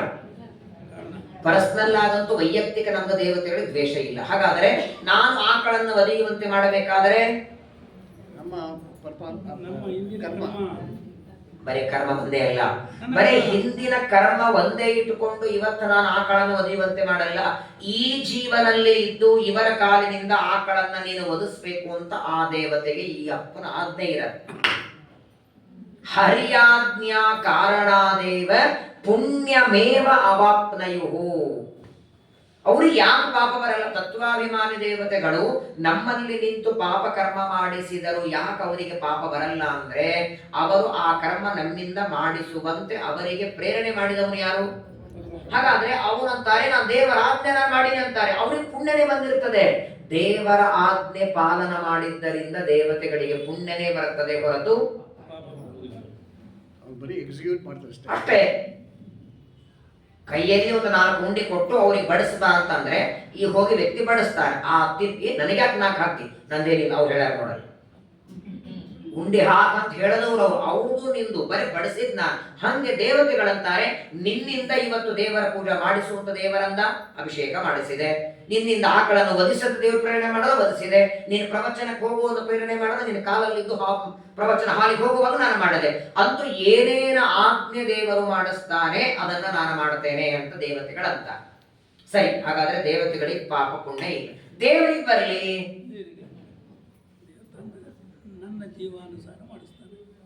ದೇವರಿಗೆ ಯಾಕಿಲ್ಲ ಹೇಳಿ? ದೇವತೆಗಳಿಗೆ ನಾವು ಮಾಡಿದ ಪುಣ್ಯ ಪಾಪಗಳಲ್ಲಿ ದೇವತೆಗಳಿಗೆ ಯಾಕೆ ಭಾಗ ಇಲ್ಲ? ಅವರು ದೇವರ ಆಜ್ಞೆಯಿಂದ ಮಾಡಿಸಿರ್ತಾರೆ. ದೇವರಿಗಂತೂ ಯಾರು ಆಜ್ಞೆ ಮಾಡೋರಿಲ್ಲ, ಅವನ ಮೇಲೆ ಅವನು ಸ್ವತಂತ್ರ. ಹಾಗಾದ್ರೆ ಅವನೇ ಸ್ವತಂತ್ರವಾಗಿ ಆಜ್ಞೆ ಮಾಡಿ ನಮ್ಮಿಂದ ಪಾಪ ಮಾಡಿಸಿದ್ದಕ್ಕೆ ಅವನಿಗೆ ಯಾಕೆ ಪಾಪ ಬರೋದಿಲ್ಲ? ಪ್ರಾಯ ಜಗತ್ತಿನೊಳಗೆ ಪುಣ್ಯ ಮತ್ತು ಪಾಪಗಳ ಲೇಪ ಯಾವಾಗತ್ತೆ? ಈಗ ನಾನೊಂದು ತಪ್ಪು ಮಾಡಿದರೆ ಆ ಪಾಪದ ಲೇಪ ನಿಮ್ಗಾಗತ್ತಾ? ಯಾಕಾಗಲ್ಲ? ಯಾಕಾಗಲ್ಲ? ಏನು ಉತ್ತರ ಇದಕ್ಕೆ? ಸ್ವರೂಪ ಜೀವದ ಪ್ರಕಾರ ನಾನೇನಾದರೂ ಪಾಪ ಮಾಡಿದರೆ ನಿಮಗೆ ಯಾಕಾಗಲ್ಲ ಹೇಳಿ? ನಿಮ್ಮ ಜೀವ ಬೇರೆ ಅಲ್ವೇ? ನಾನು ಬೇರೆ ನೀವು ಬೇರೆ ಆದದ್ದರಿಂದ ನಾನೇನಾದರೂ ಪಾಪ ಮಾಡಿದರೆ ಅದರ ಲೇಪ ನಿಮಗಿಲ್ಲ. ಈಗ ನೀವೇನಾದ್ರೂ ಪಾಪ ಮಾಡಿದ್ರೆ ಆ ಪಾಪದಲ್ಲಿ ನಿಮ್ಮ ಮನೆಯಲ್ಲಿ ಬಳಗದವ್ರು ಏನಾದ್ರೂ ಲೇಪ ಆಗ್ತದ? ಅಲ್ಲಿ ಜೀವ ಬೇರೆ ಬೇರೆ ಇರಲಿ. ಏಕಾದಶಿಯ ದಿನ ಅವಲಕ್ಕಿಯನ್ನ ನೀವು ತಿಂದ್ರಿ, ಆ ಅವಲಕ್ಕಿಯನ್ನ ನಿಮ್ಮ ಮನೆಯವರು ಬಡಿಸಿದ್ದು ಅಥವಾ ನೀವೇ ಕಲ್ಸ್ಕೊಂಡು ತಿಂದ್ರಿ. ಅವಲಕ್ಕಿ ತಿಂದ ಪಾಪದಲ್ಲಿ ಯಾರ್ಯಾರು ಭಾಗಿಗಳಾಗ್ತಾರೆ? ಅಲ್ಲ, ಇಲ್ಲಿ ನಾನೇ ನನ್ನ ಪಾಪದಲ್ಲಿ ನೀವ್ಯಾಕೆ ಬರಲ್ಲ ಅಂದ್ರೆ ನೀವು ಬೇರೆ ನಾವು ಬೇರೆ, ಅದ್ರಲ್ಲಿ ನೀವು ಬೇರೆ ಹೆಂಡತಿ ಬೇರೆ ಅಲ್ಲೇನು? ಜೀವ ಅಂತೂ ಬೇರೆ ಹೌದಾ ಇಲ್ಲ? ಬೇರೆ ಇಲ್ವಾ? ಏನ್ ಸಂಬಂಧ? ಅಂದ್ರೆ ಏನ್ ಅಂದಂಗ ಆಯ್ತು? ಈಗ ರಿಲೇಷನ್ ದಲ್ಲಿ ಯಾರು ಮಾಡಿದ್ರೆ ಎಲ್ಲರಿಗೂ ಬರ್ತದೆ ಅಂದಂಗ ಆಯ್ತು. ಇದು ನಾನು ಮಾಡಿದ ಪಾಪ ನಿಮ್ಗೆ ಯಾಕೆ ಬರಲ್ಲ ಅಂದ್ರೆ ರಿಲೇಷನ್. ಹಾಗಾದರೆ ನಾವು ಮಾಡಿದ ಪಾಪ ನಿಮಗ ಯಾಕೆ ಬರಲಿಲ್ಲ ಅಂತ ಕೇಳಿದ್ರೆ ನಮಗೂ ನಿಮಗೂ ರಿಲೇಷನ್ ಇಲ್ಲ ಅಂದ್ರೆ, ನೀವು ಅವಲಕ್ಕಿ ತಿಂದ್ರೆ ಆ ಪಾಪದಲ್ಲಿ ನಿಮ್ ಹೆಂಡತಿ ಯಾಕೆ ಭಾಗಿಯಾಗ್ತಾಳೆ? ನಿಮ್ ರಿಲೇಷನ್ ಅಂದ್ರೆ. ಹಾಗಾದ್ರೆ ದೇವರಿಗೆ ಯಾಕಂದ್ರೆ ಅವ್ರಿಗೆ ಯಾರ್ದು ರಿಲೇಷನ್ ಇಲ್ಲ, ಅದಕ್ಕೆ ಅವ್ರಿಗೆ ಯಾವ ಪುಣ್ಯ ಪಾಪಗಳ ಲೇಪ ಇಲ್ಲ, ಯಾವ ಅಭಿಮಾನ ಇಲ್ಲ ಅಂತ ಶ್ರೀಮದಾಚಾರ್ಯರು. ಅನಾದಿ ಕಾಲದಿಂದ ಎಲ್ಲರಲ್ಲಿದ್ದು ಪುಣ್ಯ ಪಾಪವನ್ನ ಮಾಡಿಸ್ಬೇಕಾದರೆ ಇವ ನನ್ನವ ಅಂತ ಅಭಿಮಾನ ಇಟ್ಟುಕೊಂಡು ದೇವರು ಮಾಡಿಸಿದ್ದ ಅಂತ ಇಟ್ಕೊಳ್ಳಿ, ಆಗ ಆ ಪುಣ್ಯದಲ್ಲಿಯೋ ಪಾಪದಲ್ಲಿಯೋ ಭಾಗಿಯಾಗ್ತಿದ್ದ ದೇವರು. ಈ ಅಭಿಮಾನ ಬಹಳ ಭಯಾನಕ. ಇವತ್ತು 99 ಅಲ್ಲ 100% ಜಗತ್ತಿನೊಳಗೆ ಸುಖವೇ ಆಗಲಿ ದುಃಖವೇ ಆಗಲಿ ಅದಕ್ಕೆ ದೊಡ್ಡ ಕಾರಣ ಯಾವುದು ಹೇಳಿ? ಮೊದಲನೇದ್ದು ನಾನು, ಎರಡನೇದ್ದು ನನ್ನದು. ಇದು ಎರಡು ಅಭಿಮಾನ. ಈ ಗಂಟೆಯನ್ನು ಬ್ಯಾಗಲ್ಲಿ ಹಾಕೊಂಡು ಹೋದ್ರೆ ಆ ದುಃಖ ಯಾರಿಗಾಗುತ್ತೆ? ನಿಮ್ಗೆ ಯಾಕೆ ಆಗ್ಲಿಲ್ಲ ಹೇಳಿ? ನಂದಲ್ಲ, ಅಲ್ಲೇ ತಾನೇ ಬರೋದು. ನಂದು ಅಂತ ಕಳೆದರೆ ಮೊನ್ನೆ ಪಾಪ 270 ಜನ ಫ್ಲೈಟ್ ಅಲ್ಲಿ ಹೋಗುವಾಗ ದೇಹ ಬಿಟ್ರು, ಲಂಡನ್ ಹೋಗುವಾಗ. ಪಾಪ ಹಿಂಗೆ ಮಾಡಿದ್ರೆ ಅಷ್ಟೇ ದುಃಖ ಆಯ್ತು. ಅಕಸ್ಮಾತ್ ನಿಮ್ ಬಳಗದವ್ರು ಯಾರಾದ್ರಿದ್ರೆ ಇಷ್ಟೇ ಮಾಡ್ತಿದ್ರಾಗ? ಅಲ್ಲಿ ಹೋಗಿ ನೋಡಿ 1 ವಾರ ಯಾರ ಜೊತೆ ಊಟ ಇಲ್ಲ, ಕಥೆ ಇಲ್ಲ. ಇದಕ್ಕೆ ಅಭಿಮಾನ ಅಂತಾರೆ. ಯಾವಾಗ ನಂದು ಅಂತ ಬರ್ತದೆ, ನನ್ನವರು ಅಂತ ಬರ್ತದೆ. ಮಳೆ ಜೋರಾಗಿ ಮಳೆ ಬರ್ತಿದೆ, ಇಬ್ರು ಬರ್ತಿದ್ದಾರೆ, ಒಬ್ಬವನು ಜಾರಿ ಬಿದ್ದ, ಇಲ್ಲಿ ನಿಂತ ವ್ಯಕ್ತಿ ಹೋಗೋವನನ್ನು ಎಬ್ಬಿಸಿದ, ಇನ್ನೊಬ್ಬವನು ಜಾರಿ ಬಿದ್ದ, ಅವನನ್ನ ಆಟೋದಲ್ಲಿ ಕರ್ಕೊಂಡು ಹೋಗಿ ಹಾಸ್ಪಿಟ್ಲ್ ಕರ್ಕೊಂಡು ಹೋಗಿ ಅಡ್ಮಿಟ್ ಮಾಡದ. ಅಲ್ರಿ ಇವತ್ತು ಅವನು ಬಿದ್ದ, ಅವನು ಬರೀ ಎಬ್ಬಿಸಿ ಕೂಡಿಸಿದೆ, ಇವನನ್ನ ಯಾಕೆ? ಇವ ನಮ್ಮ ಸೋದರ ಮಾವನ ಮಗ ರೀ, ಅವನು ಯಾರಂತ ಗೊತ್ತಿಲ್ಲ ನನಗೆ. ಹಾಗಾದ್ರೆ ಬಿದ್ದದ್ದಿಬ್ರು ಆದರೂ, ಪೆಟ್ಟು ಇಬ್ಬರಿಗಾದರೂ, ಇವನಿಗೆ ಉಪಚಾರ ಮಾಡದೆ ಇವನಿಗೆ ಮಾಡಲಿಲ್ಲ. ಇದೇ ಹೇಳ್ತಾನೆ ಕೃಷ್ಣ ಅರ್ಜುನನಿಗೆ, ಇದೇನು ನನ್ನದು ನನ್ನವರು ಅಂತ ಅಭಿಮಾನ ಮಾಡುತ್ತಿ, ಇದು ದುಃಖಕ್ಕೆ ಮೂಲ. ಈ ಅಭಿಮಾನವೇ ಪರಮಾತ್ಮನಿಗಿಲ್ಲ. ಆದ್ದರಿಂದ ದೇವರಿಗೆ ಸುಖ ದುಃಖಗಳಿಲ್ಲ. ಮಾಡಿಸ್ತಾನೆ, ಅನಾದಿ ಕಾಲದಿಂದ ಮಾಡಿಸ್ತಾನೆ, ಭೋಗ ಮಾಡುವಂತಾನೆ. ಮತ್ತೊಂದು ಪ್ರಶ್ನೆ ಕೇಳ್ತಾಳೆ, ಸರಿ ಭೋಗ ಅಂತೂ ಈ ಪಾಪಿ ಮಾಡಬೇಕು, ಪಾಪಿ ಜೀವ ಈ ಕರ್ಮಗಳ ಭೋಗ ಯಾವತ್ತು ಎಂಡ್ ಆಗತ್ತೆ ಅಂತ ಕೇಳ್ತಾಳೆ. ಕೊನೆ ಅದನ್ನು ಇಲ್ಲಿ ಇದಕ್ಕೆ ಇಲ್ವಾ? ಎಷ್ಟು ಸಲ ಹಿಂಗೆ ಹೇಳೋರು ನೀವು? ಇವತ್ತೇನಾದ್ರೂ ಕರ್ಮಗಳ ಫಲ, ಮುಂದಿನ ಜನ್ಮ ಕರ್ಮಗಳ ಫಲ, ಅದ್ರ ಮುಂದಿನ ಜನ್ಮ, ಎಲ್ಲಿಯವರೆಗೆ ಕರ್ಮ ಕರ್ಮ ಅನ್ನೋರು ಒಂದು ದಿನ ನಮ್ದೆಲ್ಲ ಕರ್ಮ ಮುಗಿತ್ ನೋಡಾಚಾರ್ಯ, ಫ್ರೀ ಆಗಿವ್ ನಾವು ಅಂತ ಹಿಂಗೆಂದಾದ್ರೂ ಆಗತ್ತೋ ಇಲ್ಲೋ? ಆಗಲ್ಲ. ಎಲ್ಲ ಗೊತ್ತಾಗಿದ್ದೀನಿ, ಸಾಕಾಗಲ್ಲ. ರುದ್ರದೇವರಂತಾರೆ, ಪಾರ್ವತಿಗೆ ಹೇಳ್ತಾರೆ, ನೋಡು ನಾವು ಮಾಡುವ ಕರ್ಮದಲ್ಲಿ 3 ಭಾಗ ಇದೆ. ಸಂಚಿತ ಕರ್ಮ, ಆಗಾಮಿ ಕರ್ಮ, ಪ್ರಾರಬ್ಧ ಕರ್ಮ. ಸಂಚಿತ ಶಬ್ದಕ್ಕೆ ಸಂಗ್ರಹ ಮಾಡಿದ್ದು, ಅದು ಈ ಜನ್ಮದಲ್ಲಿ ಮಾತ್ರ, ಹಿಂದಿಂದಲ್ಲ. ಇದರ ಹಿಂದಿನ ಈ ಜನ್ಮದಲ್ಲಿ ಮಾಡಿದ ಕರ್ಮ, ಅದನ್ನ ಸಂಚಿತ. ಆಗಾಮಿ ಅಂದ್ರೆ ಇನ್ನು ಮುಂದೆ ಮಾಡಬೇಕಾದ. ಈ ಪ್ರಾರಬ್ಧ ಅಂತಿದೆ ನೋಡಿ, ಇದು ಬಹಳ ದೊಡ್ಡದಿದೆ. ಇದನ್ನ ನಾವು ಮೊನ್ನಿನ ಒಂದು ಮಾತು ನಾವು ಸೂಕ್ಷ್ಮವಾಗಿ ಹೇಳಿದೆ. ಈ ಪ್ರಾರಬ್ಧ ಅನ್ನುವ ಶಬ್ದ ನಾವು ಎಲ್ಲಾ ಕಡೆ ಬಳಸ್ತೀವಿ, ಎಲ್ಲ ಕಡೆ ಬಳಸ್ತೀವಿ. ಅಯ್ಯೋ ನಮ್ಮ ಪ್ರಾರಬ್ಧರೇ 2 ಉಂಡೆ ಹಾಕಿದ್ರು ಜೀರ್ಣವೇ ಆಗ್ಲಿಲ್ಲ, ಅದು ಜೀರ್ಣ ಆಗಿರೋ ಪ್ರಾರಬ್ಧ ಅಲ್ಲ, ವಯಸ್ಸಾಗಿದೆ ಅದಕ್ಕೆ ನಿಮ್ ಜೀರ್ಣ ಆಗಿಲ್ಲ. ಒಂದು ಬೆಳಗ್ಗೆ 6 ಗಂಟೆಗೆ ಸೀರೆ ಒಣಾಕಿರಿ, ಮಧ್ಯಾಹ್ನ 3 ಒಣಗಿಲ್ಲ, ಪ್ರಾರಬ್ಧರಿ. ಒಣಗದೆ ಇರೋದು ಪ್ರಾರಬ್ಧ ಅಲ್ಲ.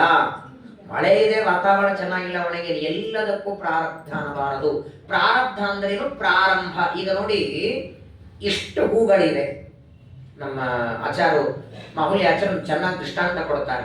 ಈ ಕಟ್ಟಿಗೆಯನ್ನು ತಂದಿರ್ತಾರೆ ಅಡಿಗೆ ಮಾಡೋದಕ್ಕೆ ಒಂದು 200-300 ಕಟ್ಟಿಗೆ ಹಿಂಗೆ ಒಟ್ಟಿರ್ತಾರೆ. ಯಾವ ಕಟ್ಟಿಗೆ ಯಾವ ದಿನ ಒಲೆಗೆ ಹೋಗುತ್ತೆ ಗೊತ್ತಾ?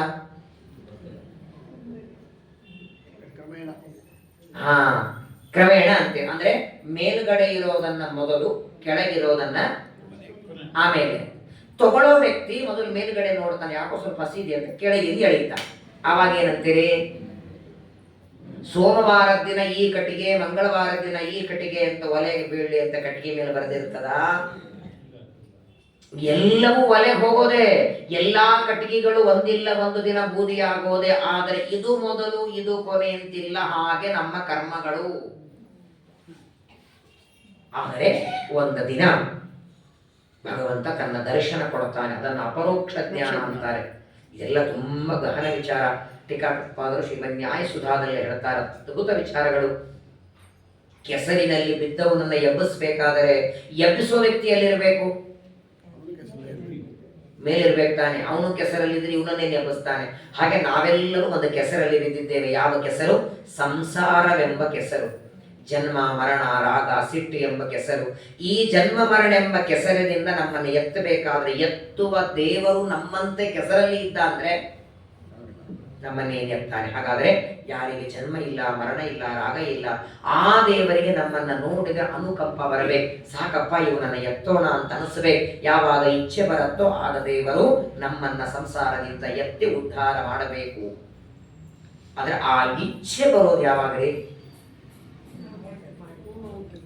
ನಮ್ಮನ್ನು ನೋಡಿದ ನಮ್ಮ ಮನೆಯವರಿಗೆ ಇಚ್ಛೆ ಬರಲ್ಲ, ಹೌದಾ ಇಲ್ಲ? ಬೇರೆಯವರಿಗೆ ಬಿಡಿ, ದೇವರಿಗೆ ಬಿಡಿ. ಅಕಸ್ಮಾತ್ ಜಾಯ ಬೀಳ್ಬಿಡು, ನೋಡದೆ ಹೋಗಿದ್ ಅವ್ರು ತಪ್ಪು ಅಂತೀವಿ. ಯಾರೋ ಜಾರಿ ಬಿದ್ರೆ ಕೈ ಹಿಡಿದು ಎತ್ತೋದಕ್ಕೆ ಮನೆಯವರಿಗೆ ಇಚ್ಛೆ ಬರಲ್ಲ, ಇನ್ನು ದೇವರಿಗೆ ಇಚ್ಛೆ ಬರೋದಂದ್ರೆ ಹೆಂಗೆ? ಆಚಾರ್ಯ, ಪ್ರಾರಬ್ಧ ಕರ್ಮ ದೇವತೆಗಳು ಭೋಗ ಮಾಡೋ ತನಕ ಅದು ಹೋಗೋದಿಲ್ಲ. ಅಪರೋಕ್ಷ ಜ್ಞಾನ, ಲಿಂಗ ಶರೀರ ತುಂಬಾ ಗಹನ ವಿಚಾರ ಅನ್ನೋದಕ್ಕೆ ನಾನು ವಿವರಣೆ ಮಾಡಲಿಲ್ಲ ಅದನ್ನ. ಪ್ರಾರಬ್ಧ ಕರ್ಮ ದೇವತೆಗಳಿಗೆ ಬೇರೆ, ಮನುಷ್ಯರಿಗೆ ಬೇರೆ, ಪ್ರಾಣಿಗಳಿಗೆ ಬೇರೆ. ಬರೇ ಪ್ರಾರಬ್ಧ ಒಂದೇ ಅಲ್ಲ, ಲಿಂಗ ಶರೀರನು ದೇವತೆಗಳಿಗೆ ಬೇರೆ, ವಾಯುದೇವರಿಗೆ ಲಿಂಗ ಶರೀರ ಬೇರೆ, ಪ್ರಾಣಿಗಳಿಗೆ ಬೇರೆ. ಈಗ ನೋಡಿ, ನಮಗೆ ದೇವರು ಕಣ್ಣು, ಕಿವಿ, ಕೈ, ಕಾಲು, ಮೂಗು ಎಲ್ಲ ಕೊಟ್ಟಿದ್ದಾನೆ. ಒಂದು ಇರುವೆ ಇದೆ. ಇರುವೆ ಇಂದ್ರಿಯಗಳಲ್ಲಿ ಯಾವ್ಯಾವ್ದು ಇರ್ತದೆ? ಜ್ಞಾನೇಂದ್ರಿಯ, ಕರ್ಮೇಂದ್ರಿಯ ಎಲ್ಲ ಇರತ್ತಾ? ಎಲ್ಲ ಇರಲ್ಲ. ಇರುವೆಗೆ ರಸ ಆಸ್ವಾದನೆ ಮಾಡೋದಕ್ಕೆ ನಾಲಿಗೆ ಬೇಕು, ಅದು ಇದೆ. ಸಕ್ಕರೆ ಕಾಣೋದಕ್ಕೆ ಕಣ್ಣು ಬೇಕು, ಅದು ಇದೆ. ಓಡಾಡೋದಕ್ಕೆ ಕಾಲು ಬೇಕು. ಹಾಗಾಗಿ ಜ್ಞಾನೇಂದ್ರಿಯ, ಕರ್ಮೇಂದ್ರಿಯ, ಬುದ್ಧಿ, ಮನಸ್ಸು ಇದು ಎಲ್ಲ ಯಾರಿಗೆ ಕೊಡ್ತಾರೆ? ಒಟ್ಟಾರೆ ಹುಟ್ಟುವ ಜೀವರಾಶಿಗಳ 4 ತರ ಇದ್ದಾರೆ: ಸ್ವೇದಜ, ಅಂಡಜ, ಉದ್ಭಿಜ, ಜರಾಯುಜ. ಸ್ವೇದಜ ಅಂದ್ರೇನು? ಬೆವರಿನಿಂದ ಹುಟ್ಟುವಂತಹ ಕ್ರಿಮಿಗಳು, ದೇಹದಲ್ಲಿ ಆಗುವ ಬೆವರಿನಿಂದ ಹುಟ್ಟುವ ಕ್ರಿಮಿಗಳನ್ನು ಸ್ವೇದಜ ಅಂತಾರೆ. ಮೊದಲು ಅಂಡವಾಗಿ ಬಂದು ಆಮೇಲೆ ಒಡೆದು ದೇಹವನ್ನ ಪಡೆಯುವುದನ್ನ ಅಂಡಜ. ಉದ್ಭಿತ್ ಅಂದ್ರೆ ಮಳೆಯಿಂದ ಹುಟ್ಟಿ ಬರುವಂತಹ ಹುಳ ಕ್ರಿಮಿಗಳು.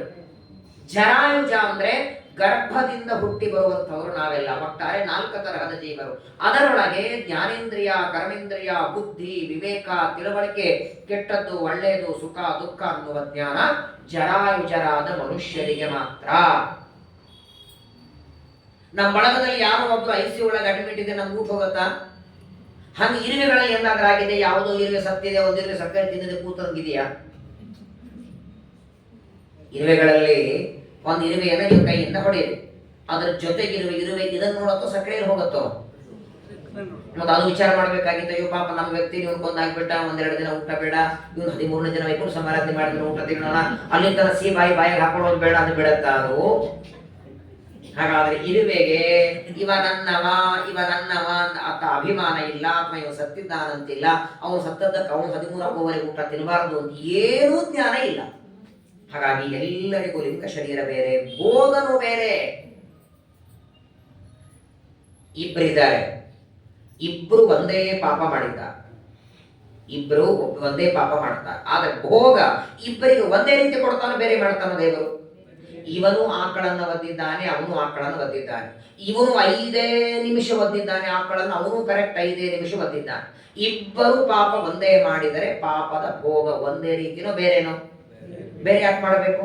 ಪಾಪ ಅಂತೂ ಒಂದೇ ಅಲ್ಲ. ಇವನ ಆಕಳನ್ನು ಒದ್ದಿದ್ದ, ಇವನೇನೋ ಮಾಂಸ ತಿಂದಿದ್ದ ಅಂತ ಹಿಂಗೆ ಬೇರೆ ಪಾಪ ಮಾಡಿದರೆ ದೇವರ ಭೋಗ ಬೇರೆ ಕೊಡ್ಲಿ? ಪಾಪ ಅಂತೂ ಒಂದೇ ತಾನೆ, ಗೋವನ್ನ ಒದ್ದದ್ದು. ಹಾಗಾದ್ರೆ ಯಾಕೆ ವ್ಯತ್ಯಾಸ ಮಾಡ್ತಾನೆ? ಕಾರಣ ಏನಲ್ಲಿ? ಜೀವದ ಯೋಗ್ಯತೆ. ಈಗ ಒಂದು ತಪ್ಪು, ಒಂದು ಕಳ್ಳತನ, ಯಾರದೋ ಮನೆಯಲ್ಲಿ ಒಂದು ಕಳ್ಳತನಕ್ಕೆ ನಿಮ್ಮ ಮಗನ ಫ್ರೆಂಡ್ ಇಬ್ರು ಹೋಗಿದ್ರು. ನಿಮ್ಮ ಮಗನ ಫ್ರೆಂಡ್ ಹೋಗಿ ಯಾರದೋ ಮನೆ ಕಳ್ಳತನ ಮಾಡಿ ಪೊಲೀಸರ ಕೈಯಲ್ಲಿ ಸಿಕ್ಕಾಕೊಂಡು, ನೀವು ಹೋಗಿ ಬಿಡಿಸ್ಬೇಕಾದಾಗ ನಿಮ್ಮ ಪರವಾಗಿ, ಮಗನ ಪರವಾಗಿ ಮಾತಾಡ್ತಿರೋ ಇಲ್ಲೋ? ಅವನ ನಿನ್ನ ಪಕ್ಕದಲ್ಲಿ ಗೆಳೆಯ ಇರ್ತಾನೆ, ಅವನ ಪರವಾಗಿ ಮಾತಾಡ್ತೀರಾ? ಯಾಕೆ? ಹಾಗಾದರೆ ದೇವರ ವ್ಯವಸ್ಥೆ ಹೇಗಿರುತ್ತೆ ನೋಡಿ. ಅಪರೋಕ್ಷ ಜ್ಞಾನ ಮಾಡಿಕೊಂಡಂತಹ ವ್ಯಕ್ತಿ ಏನಾದರೂ ಪಾಪ ಮಾಡಿದರೆ ಅವರಿಗೆ ಭೋಗವನ್ನು ಉಪಮರ್ದ ಮಾಡ್ತಾನೆ, ಕಡಿಮೆ ಮಾಡ್ತಾನೆ.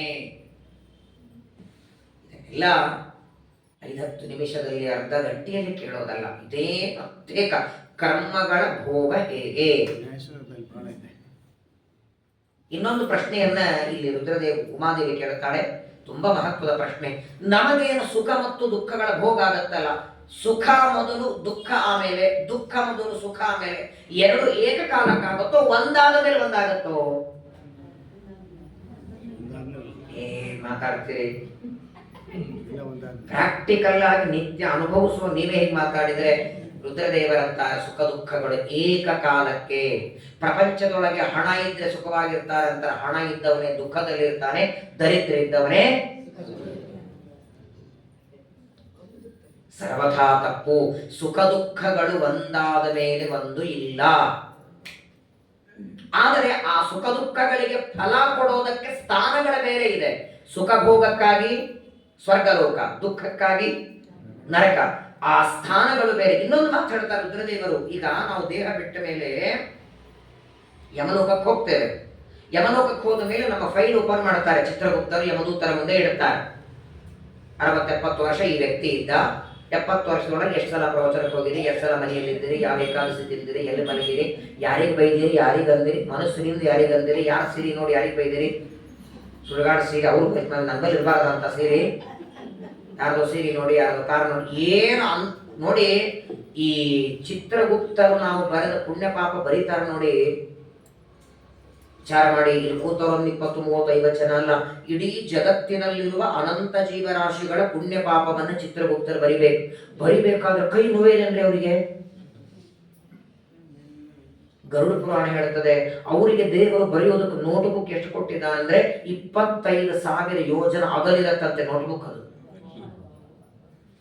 ನಮ್ಮ ಪುಣ್ಯ ಪಾಪ ಬರೆಯುವ ಚಿತ್ರಗುಪ್ತರಿಗೆ ದೇವರು ಕೊಟ್ಟ ನೋಟ್ಬುಕ್ 25,000 ಯೋಜನ ಅಗಲವಾಗಿರುತ್ತದೆ. ಆ ಪೆನ್ ಹೇಗಿರ್ತದಂದ್ರೆ ಪ್ರಾಯ ಎಷ್ಟೇ ಬರೆದು ಮಸಿ ಮುಗಿಬೇಕು ತಾನೆ, ಮುಗಿಯೋದೆ ಯಾಕಂತ ಕೇಳಿ ಹೇಳದ್ನಲ್ಲ. ಯಾರಿದ್ದಾರೆ ಹೇಳಿ, ಒಂದು ಕ್ಷಣನೂ ಕರ್ಮ ಮಾಡಿದ್ರೆ ನಾವಿರ್ತೀವ? ಏನೇ ಮಾಡ್ಲಿ, ಪುಣ್ಯನೇ ಮಾಡಿ ಕೊನೆಗೆ ಏನೂ ಇಲ್ಲ ಅಂದ್ರೂ ಉಸಿರಾಡೋ ಕರ್ಮ ಅಂತೂ ಇರ್ತದೆ ತಾನೆ. ಹಾಗಾದ್ರೆ ಅನಂತ ಜೀವರು ಕ್ಷಣ ಕ್ಷಣದಲ್ಲಿ ಮಾಡುವ ಕರ್ಮಗಳನ್ನು ಬರೀತಾರೆ. ಬೇಸರಿಕೆ ಇಲ್ಲ, ಕೈ ನೋಯೋದಿಲ್ಲ, ಬರೀತಾರೆ. ಎಷ್ಟು ಚೆನ್ನಾಗಿ ಅಂದ್ರೆ ಪರವಾಗಿಲ್ಲ. ರಾತ್ರಿ ಹೊತ್ತು ಗಾಢವಾಗಿ ಮಲಗಿಬಿಟ್ಟಿರ್ತಾರೆ, ಅವರು ಮಲಗಿರ್ತಾರೆ. ರಾತ್ರಿ ಹೊತ್ತು ಏನಾದ್ರು ಪಾಪ ಮಾಡಿದ ಬರಲಿಕ್ಕೆಲ್ಲ ಅನ್ಬೇಡಿ. ಮಾಡಿದ್ದು ಪಾಪ ಬರೆಯೋದು ಚಿತ್ರಗುಪ್ತರಾದರೆ, ನಾವು ಯಾರನ್ನು ಬೈದದ್ದು, ನಿಂದೆ ಮಾಡಿದ್ದು, ದೊಡ್ಡವರನ್ನು ಅಡಗಿಸಿದ್ದು ಅದನ್ನ ಕೇಳಿಸ್ಕೊಂಡು ಬರೆಯೋರನ್ನ ಶ್ರವಣ ದೇವತೆಗಳು ಅಂತ ಅವ್ರದೊಂದು ಗುಂಪಿದೆ. ಎಷ್ಟು ಚೆನ್ನಾಗಿ ಅಂದ್ರೆ ಅವ್ರ ಚಿತ್ರಗುಪ್ತರ ಇನ್ನೊಂದು ವ್ಯವಸ್ಥೆ ಹೆಂಗಂದ್ರೆ, ಮಾಡದೇ ಇದ್ದದ್ದು ಬರೆಯಲ್ಲ, ಮಾಡಿದ್ದನ್ನ ಮರೆಯಲ್ಲ. ಏನೋ ಒಂದು ಮಾಡಿರ್ತೀರಿ, ಈಗ ಅಕಸ್ಮಾತ್ ಈಗ ನಮ್ಗೆ ಒಬ್ಬಬೇಕಾದ ವ್ಯಕ್ತಿ ಆದ ಅಂದ್ರೆ ಒಂದೆರಡು ಬಿಟ್ಬಿಟ್ಟಿರ್ತೀವಲ್ವಾ, ಹಂಗೇನೋ ಮಾಡಕ್ಕೆ ಎಷ್ಟು ಚೆನ್ನಾಗಿ ಅಂದ್ರೆ, ಇಂಥ ಸೋಮವಾರ ಬೆಳಗ್ಗೆ ಎದ್ದು ಮುಂದಿನ ರವಿವಾರವರೆಗೆ ಇಷ್ಟು ಪಾಪ ಈ ಜೀವ ಮಾಡಿದ್ದಾರೆ. ಯಮದೇವರು ಮುಂದೆ ಇಡ್ತಾರೆ. ಯಮದೇವರು ಒಂದು ಪ್ರಶ್ನೆ ಕೇಳ್ತಾರೆ, ನೋಡಪ್ಪ ನಿನ್ನ ಪುಣ್ಯ ಪಾಪ ಇಷ್ಟಿದೆ, ಪುಣ್ಯ ಹೆಚ್ಚು ಪಾಪ ಕಡಿಮೆ, ಅಥವಾ ಪಾಪ ಹೆಚ್ಚು ಪುಣ್ಯ ಕಡಿಮೆ ಇದ್ರೆ ಇದು ಎರಡರಲ್ಲಿ ಯಾವ ಭೋಗ ಮೊದಲು ಮಾಡ್ತಿ ಅಂತ ಕೇಳ್ತಾರಂತೆ. ಎರಡೂ ಭೋಗ ಅಂತೂ ನೀನು ಮಾಡ್ಲೇಬೇಕು, ಪುಣ್ಯ ಮತ್ತು ಪಾಪ ಭೋಗ ಮಾಡಬೇಕು. ನಿನ್ನ ಪುಣ್ಯ ಭೋಗ ಪಾಪ ಭೋಗ ಇಷ್ಟಿದೆ, ಯಾವುದು ಮೊದಲು ಮಾಡ್ತಿ ಅಂತ ಕೇಳ್ತಾರೆ. ಪರವಾಗಿಲ್ಲ ರೀ, ನಮ್ಮ ಪಾಪ ಭೋಗ ಮೊದಲು ಕೊಡಿ ಅಂದ್ರೆ ಯಮಲೋಕದಲ್ಲಿ ಕೊಡ್ತಾರೆ ಪುಣ್ಯ ಭೋಗ. ಆದ್ರೆ ಒಂದು ಬರಿಬೇಡಿ, ಪುಣ್ಯ ಮತ್ತು ಪಾಪ ಕರ್ಮಗಳ ಭೋಗವನ್ನ ಕೊಡಬೇಕಾದರೆ ಇನ್ನೂ 20% ಇರುವಾಗಲೇ ಭೂಮಿಗೆ ದಬ್ಬುತ್ತಾರೆ. ಪಾಪನೇ ಇರಲಿ ಪುಣ್ಯನೇ ಇರಲಿ, ಸಂಪೂರ್ಣವಾದ ಭೋಗ ಪುಣ್ಯ ಭೋಗ ಸ್ವರ್ಗದಲ್ಲಿ, ಪಾಪ ಭೋಗ ಯಮಲೋಕದಲ್ಲಿ ಪೂರ್ಣ ಮಾಡಿಸಲ್ಲ. ಹಾಗಾಗಿ ಕೆಲವು ಮಕ್ಕಳು ತಾಯಿಯ ಗರ್ಭದಲ್ಲಿ ಇರುವಾಗಲೇ ಏನೋ ತೊಂದರೆ, ಗರ್ಭದಿಂದ ಬಂದಾಕ್ಷಣ ಟ್ಯೂಬಲ್ಲಿ ಇಡ್ತಾರೆ, ಹಾಲು ಕುಡಿಲಿಕ್ಕಾಗಲ್ಲ, ಇದೆಲ್ಲ ರೋಗಗಳು ಮಗುವಿಗಾಗತ್ತಲ್ಲ. ಏನ್ರಿ ಪಾಪ ಮಾಡಿಲ್ಲ, ಎಲ್ಲಿಂದ ಅಂದ್ರೆ ಅದು ಪೆಂಡಿಂಗ್ ಇದೆ. ಕೆಲವು ಮಕ್ಕಳು ಹುಟ್ಟುತ್ತಾನೆ ಭಾರಿ ಬುದ್ಧಿವಂತರಿರ್ತಾರೆ, ಒಳ್ಳೆ 3-3.5 kg ತಾಯಿಯ ಗರ್ಭದಿಂದ ಬರುವಾಗ 2 ತಿಂಗಳಲ್ಲೇ ಅಂಬೆಗಾಲ ಆಗ್ತವೆ, 6 ತಿಂಗಳಲ್ಲಿ ಎದ್ದಿರ್ತವೆ, ಮಾತಾಡ್ತವೆ. ಅದು ಪುಣ್ಯ ಭೋಗ. ಕರ್ಮದ ವ್ಯವಸ್ಥೆ ಮಾಡ್ತಾನೆ ದೇವರು. ಅಂದ್ರೆ ನನ್ನ ಮಗ ಬ್ರಹ್ಮ, ನನ್ನ ಮಗ ವಾಯು ಅಂತ ಹೇಳಿ ನಾವೆಲ್ಲರೂ ನಮ್ಮ ಹೆಂಡತಿ ಮಕ್ಕಳ ಕರ್ಮ ಬೇರೆ, ಇನ್ಯಾರ್ದೋ ಮನೆಯಲ್ಲಿ ಕೆಲಸ ಮಾಡೋದು ಬೇರೆ, ಹೀಗೆ ವ್ಯತ್ಯಾಸ ಮಾಡೋದಿಲ್ಲ ದೇವರು. ಒಂದೇ ತರಹ 50 ಡಬ್ಬಿ ಇದ್ರೆ ಯಾವ ಡಬ್ಬಿ ಯಾರಿಗೆ ಕೊಡಬೇಕು ಅಂತ ಗೊಂದಲ ಆಗುತ್ತೆ. ಅನಂತ ಜೀವರ ಕರ್ಮ ಇದೆ. ಅಕಸ್ಮಾತ್ ಆಗಿ ಈಗ ನೋಡಿ, ಬೆಳಗ್ಗೆ ಸ್ನಾನ ಸಂಧ್ಯಾ ಬಂದರೆ ನೀವು ಮಾಡಿರಿ, ಆ ಪುಣ್ಯ ಯಾರಿಗೆ ಕೊಡಬೇಕು? ಅವನಿಗೆ ಕೊಡ್ಬೇಕು ತಾನೆ. ದೇವರು ಅಕಸ್ಮಾತ್ ಆಗಿ ಆ ಪುಣ್ಯವನ್ನ ಯಾರೋ ದಾರಿಯಲ್ಲಿ ಹೋದವರಿಗೆ ಕೊಟ್ಟು ಬಿಡ್ತಾನೆ. ಏನು ಸ್ವಾಮಿ ಮಾಡಿದ್ ನಾನು ಅವನಿಗೆ ಯಾಕೆ ಕೊಟ್ಟೆ? ಅಯ್ಯೋ ನೀನ್ ಮಾಡದ, ಹಿಂಗೆ ಗೊಂದಲ ನೋಡು. ಒಟ್ಟಿಗೆ ಬಸವೇಶ್ವರ ನಗರದವ್ರು ಮಾಡಿದ್ದಾರೆ, ಯಾರಿಗೊಬ್ರು ಕೊಟ್ಟು ಬಿಟ್ಟೆ ನಾನು. ಹಿಂಗೇನಾದರೂ ಅವ್ಯವಸ್ಥೆ ಮಾಡ್ತಾನ ಎಂದಾದ್ರೆ ದೇವರು. 150 ಜನ ಅಲ್ರಿ, ಸಣ್ಣದಾದ ಇರುವೆಯನ್ನು ಆರಂಭ ಮಾಡಿಕೊಂಡು ಪ್ರಾಣಿಗಳವರೆಗೆ, ಆನೆಯವರೆಗೆ, ಪ್ರಾಣಿ ಪಕ್ಷಿ ಕ್ರಿಮಿ ಕೀಟ ಹುಳ ಗಂಟಿ ನರಿ ನಾಯಿ ಹಂದಿ ಮನುಷ್ಯರು ಎಲ್ಲಾರು ಮಾಡಿದ್ದು ಮೊದಲು ನೆನಪಿಟ್ಟುಕೋತಾನೆ. ನಮ್ದೇ ನೆನಪಿಲ್ಲ, ಈ ಜನ್ಮದ ನೆನಪಿಲ್ಲ, ನಮ್ಮ ಹಿಂದಿನ ಅನಂತ ಜನ್ಮಗಳ ಕರ್ಮ ದೇವರಿಗೆ ನೆನಪಿದೆ. ಆ ಇರುವೆಯ ಕರ್ಮ ನೆನಪಿದೆ. ಆ ಇರುವೆಗೆ ಯಾವತ್ತು ಸಕ್ಕರೆ ಕೊಡಬೇಕು, ಎಷ್ಟೊತ್ತಿಗೆ ಕೊಡಬೇಕು, ಇದರ ಮುಂದಿನ ಜನ್ಮ ಇರುವೆಗೆ ಯಾವತ್ತು ಕೊಡಬೇಕು ಎಲ್ಲ ಗೊತ್ತಿದೆ ದೇವರಿಗೆ. ಶ್ರೀಮದಾಚಾರ್ಯ ಒಂದೇ ಮಾತಾಡುತ್ತಾರೆ, ಕುರು ಪುಂಕ್ಷ್ವಚ ಕರ್ಮ ನಿಜಂ ನಿಯತಂ ಹರಿಪಾದ ವಿನಮ್ರಧಿಯ ಸತತಂ. ಹಾಗಾಗಿ ಈ ಕರ್ಮಗಳ ಭೋಗ ಜೀವರಿಗೆ ಪರಮಾತ್ಮ ಕೊಡ್ತಾ ಹೋಗ್ತಾನೆ. ಒಂದಾದ ಮೇಲೆ ಒಂದು ಭೋಗ ಮಾಡ್ತಾನೆ. ನೀನು ಹೇಳಿದ್ನಲ್ಲ, ಸಂಚಿತ ಕರ್ಮ ಅಪರೋಕ್ಷ ಜ್ಞಾನದಿಂದ ಹೋಗತ್ತೆ. ತದಧಿಗಮೆ ಉತ್ತರ ಪೂರ್ವಾಘಯೋ ಅಶ್ಲೇಷ ವಿನಾಶೌ ತದ್ವ್ಯಪದೇಶಾತ್ ಓಂ ಅಂತ ಬ್ರಹ್ಮಸೂತ್ರ. ಅಪರೋಕ್ಷ ಜ್ಞಾನ ಅಂದ್ರೇನು? ಪ್ರತ್ಯಕ್ಷವಾದ ದೇವರ ದರ್ಶನ. ಪರೋಕ್ಷ ಜ್ಞಾನ ಅಂದ್ರೆ ದೂರದಲ್ಲಿರೋದನ್ನ ನೋಡೋದು, ಬರೀ ಕೇಳಿಸ್ಕೊಳ್ಳೋದು. ದೇವರು ಹಾಗಿದ್ದಾನೆ, ಶ್ರೀರಂಗದಲ್ಲಿ ರಂಗನಾಥ ಮಲಗಿದ್ದಾನೆ, ಇದು ಪರೋಕ್ಷ ಜ್ಞಾನ. ಅಲ್ಲಿ ಹೋಗಿ ನಿಂತಾಗ ರಂಗನಾಥರನ್ನ ನೋಡಿದರೆ ಅಪರೋಕ್ಷ. ಹಾಗಾದ್ರೆ ಅಪರೋಕ್ಷ ಅಂದ್ರೆ ಪರಮಾತ್ಮ ಪ್ರತ್ಯಕ್ಷವಾಗಿ ಕಾಣಿಸೋದು. ಈಗ ಪ್ರತಿನಿತ್ಯ ಬೆಳಗ್ಗೆ 11ರಿಂದ 12 1 ಗಂಟೆ ನಾನು ಪಾಠ ಮಾಡ್ತೇನೆ. ಈಗ ಸದ್ಯದಲ್ಲಿ ಅದೇ ಪಾಠ ನಡೆದಿದೆ, ಬೇಕಾದ್ರೆ ನಾಳೆಯಿಂದ ಜಾಯಿನ್ ಆಗಿ. ಬಿಂಬರೂಪ ಅಂದ್ರೆ ಏನು, ಬಿಂಬರೂಪ ದರ್ಶನ ಅಂದ್ರೆ ಏನು, ದರ್ಶನ ಮಾಡಿಸ್ತಾನಂದ್ರೆ ಹೆಂಗೆ, ಆ ಬಿಂಬರೂಪ ಮೊದಲು ಎಷ್ಟಿರತ್ತಲ್ವೇ, ಎಷ್ಟು ಸೂಕ್ಷ್ಮ ಇರತ್ತೆ, ಜೀವನೇ ಎಷ್ಟಿದ್ದಾನೆ. ಜಗನ್ನಾಥ ಹರಿಕಥಾಮೃತದಲ್ಲಿ ಹೇಳ್ತಾರಲ್ಲ, ಕೂದಲಿನ ಭಾಗ ಕೊನೆ ಭಾಗವನ್ನೇ 200 ಹೋಳು ಮಾಡಿದ್ರೆ ಎಷ್ಟು ಉಳಿಯತ್ತೋ ಅಷ್ಟು ಜೀವಿದ್ದಾನೆ, ಅವನ ಹೆಬ್ಬಟ್ಟಿನಷ್ಟು ದೇವರಿದ್ದಾನೆ. ಮತ್ತು ಅಪರೋಕ್ಷ ಜ್ಞಾನ ಹೆಂಗೆ ಮಾಡಿಸ್ತಾನೆ, ಏನು ಮಾಡಿಸ್ತಾನೆ, ಅದ್ಭುತ ವಿಚಾರ. ವಿಷ್ಣು ತೀರ್ಥರ ಗ್ರಂಥದಲ್ಲಿ ತುಂಬಾ ಚೆನ್ನಾಗಿ ಬರುತ್ತದೆ. ಯಾವಾಗ ದೇವರು ಈ ಜೀವನಿಗೆ ಅಪರೋಕ್ಷ ಜ್ಞಾನ ಕೊಡ್ತಾನೆ, ಸಂಚಿತ ಕರ್ಮ ನಾಶ ಆಗತ್ತೆ, ಆಗಾಮಿ ಕರ್ಮಗಳಲ್ಲಿ ಆಗೋದಿಲ್ಲ. ಪ್ರಾರಬ್ಧಗಳನ್ನ ಉಪಮರ್ದ ಮಾಡಿ ಅದನ್ನ ಬೇಗ ಭೋಗ ಮಾಡಿ ಮುಗಿಸಿ ಚರಮದೇಹ ಬಂದಾಗ ಗುರುಗಳ ಸಮಾಗಮ ಮಾಡಿಸಿ ತತ್ವಜ್ಞಾನವನ್ನು ಕೊಡಿಸಿ ವೈರಾಗ್ಯ ಭಕ್ತಿಯನ್ನ ಕೊಟ್ಟು ಉದ್ಧಾರ ಮಾಡುತ್ತಾನೆ. ಟೀಕಾಕೃತ್ಪಾದರು ಅಜ್ಞಾನಾಂ ಜ್ಞಾನದೋ ವಿಷ್ಣು ಜ್ಞಾನಿನಾಂ ಮೋಕ್ಷದಶ್ಚ ಸಹ ಆನಂದದಶ್ಚ ಮುಕ್ತಾನಾಂ ಸರೇಬೇಕೋ ಜನಾರ್ದನ ಅಂತ ಅನುವ್ಯಾಖ್ಯಾನಕ್ಕೆ ಸುಧಾ ಗ್ರಂಥ ಹೇಳ್ತಾರೆ. ತುಂಬಾ ಅದ್ಭುತ ವಿಚಾರಗಳು ಹೇಳೋದಲ್ಲ. ವಿಷ್ಣು ಯಾವ ಉಮಾಮಹೇಶ್ವರ ಸಂವಾದವನ್ನ ಅನಿವಾರ್ಯವಾಗಿ ಮುಗಿಸ್ಬೇಕೇ ಹೊರತು ಮುಗಿಸುವ ಅಪೇಕ್ಷೆ ಸರ್ವಕಾರಣಗಿಲ್ಲ. ನಿಜವಾಗಿಯೂ ವಿಷ್ಣು ಯಾವ ರುದ್ರದೇವರು ಒಂದೊಂದು ಮಾತುಗಳನ್ನು ಹೇಳ್ತಾರೆ. ಪ್ರಾಯ ಜಗತ್ತಿನೊಳಗೆ ನೀವು ಅನೇಕರನ್ನ ನೋಡ್ತೀರಿ. ಕೆಲವರಿಗೆ ಹೊಟ್ಟೆ ನೋವಿರುತ್ತದೆ, ತಲೆ ನೋವಿರುತ್ತದೆ. ಕೆಲವರ ಮನೆಯಲ್ಲಿ ಪಾಪ ಬೇಕಾದಷ್ಟು 9 ಗಂಟೆ ಆದ್ರೂ ಅಡಿಗೆ ರೆಡಿ ಇರ್ತದೆ. ದುರ್ದೈವ ಇವನಿಗೆ ಊಟ ಮಾಡೋ ಭಾಗ್ಯ ಇರಲ್ಲ, ಹೊಟ್ಟೆ ತುಂಬ ಆಸಿಡಿಟಿ ಇರ್ತದೆ, ಏನೋ ತಿನ್ಲಿಕ್ಕಾಗಲ್ಲ. ಪಾಪ ಮಾಡೋ ಹೆಂಡತಿ ಚೆನ್ನಾಗಿರ್ತಾಳೆ, 3-4 ಪಲ್ಯ ಮಾಡಿರ್ತಾಳೆ, 2-3 ಏನೋ ಮಾಡ್ತಾಳೆ, ಉಣೋ ಹಣೆ ಬಾರಿ ಇರಲ್ಲ. ಕೆಲವ್ರ ಕಡೆ ಊಟ ಮಾಡೋರು ಚೆನ್ನಾಗಿರ್ತಾರೆ, ಸಾಕಾಲಕ್ಕೆ ಅನ್ನ ಸಿಗಲ್ಲ. ಎಲ್ಲದಕ್ಕೂ ಪ್ರಾಚೀನ ಕರ್ಮಗಳನ್ನ ರುದ್ರದೇವರು ಹೇಳ್ತಾರೆ. ಇನ್ನೊಂದು ಮಾತು ಹೇಳಿ ಮುಗಿಸ್ತೇನೆ, ತುಂಬಾ ಸಮಯ ಆಗಿದೆ. ಇವತ್ತು ಉತ್ತರಾದಿ ಮಠದ ಸತ್ಯವರ ತೀರ್ಥರ ಆರಾಧನೆ. ಶ್ರೀಮದ್ ಆಚಾರ್ಯರ ನಂತರದಲ್ಲಿ 27ನೇ ಯತಿಗಳು ಸತ್ಯಸಂಧ ತೀರ್ಥರ ಶಿಷ್ಯರು. ಸಂತೇಬಿದನೂರಿನಲ್ಲಿ ಅವರ ವೃಂದಾವನ ಇದೆ. ಸತ್ಯವರ ತೀರ್ಥರ ಕಾಲದಲ್ಲಿ ಒಬ್ಬ ದುಷ್ಟ ರಾಮದೇವರ ಪೆಟ್ಟಿಗೆ ಬೇಕು ನನಗೆ ಅಂತ ಬಂದ. ನಾವು ಅದನ್ನು ಮುಟ್ಟುತ್ತೇವೆ ಅಂತ ರಾಮದೇವರ ಆಭರಣಗಳೆಲ್ಲ ನೋಡಿ ಅದನ್ನು ಬೇಕು ಅಂತ ಬಂದ್ರೆ ಸತ್ಯವರ ತೀರ್ಥರು ಪೆಟ್ಟಿಗೆ ಕೊಡೋದಿಲ್ಲ ಅಂತಾರೆ. ಕೊನೆಗೆ ಅದನ್ನ ಅನೇಕ ಜನ ಅಡ್ಡಿ ಮಾಡಿಬಿಡ್ತಾರೆ.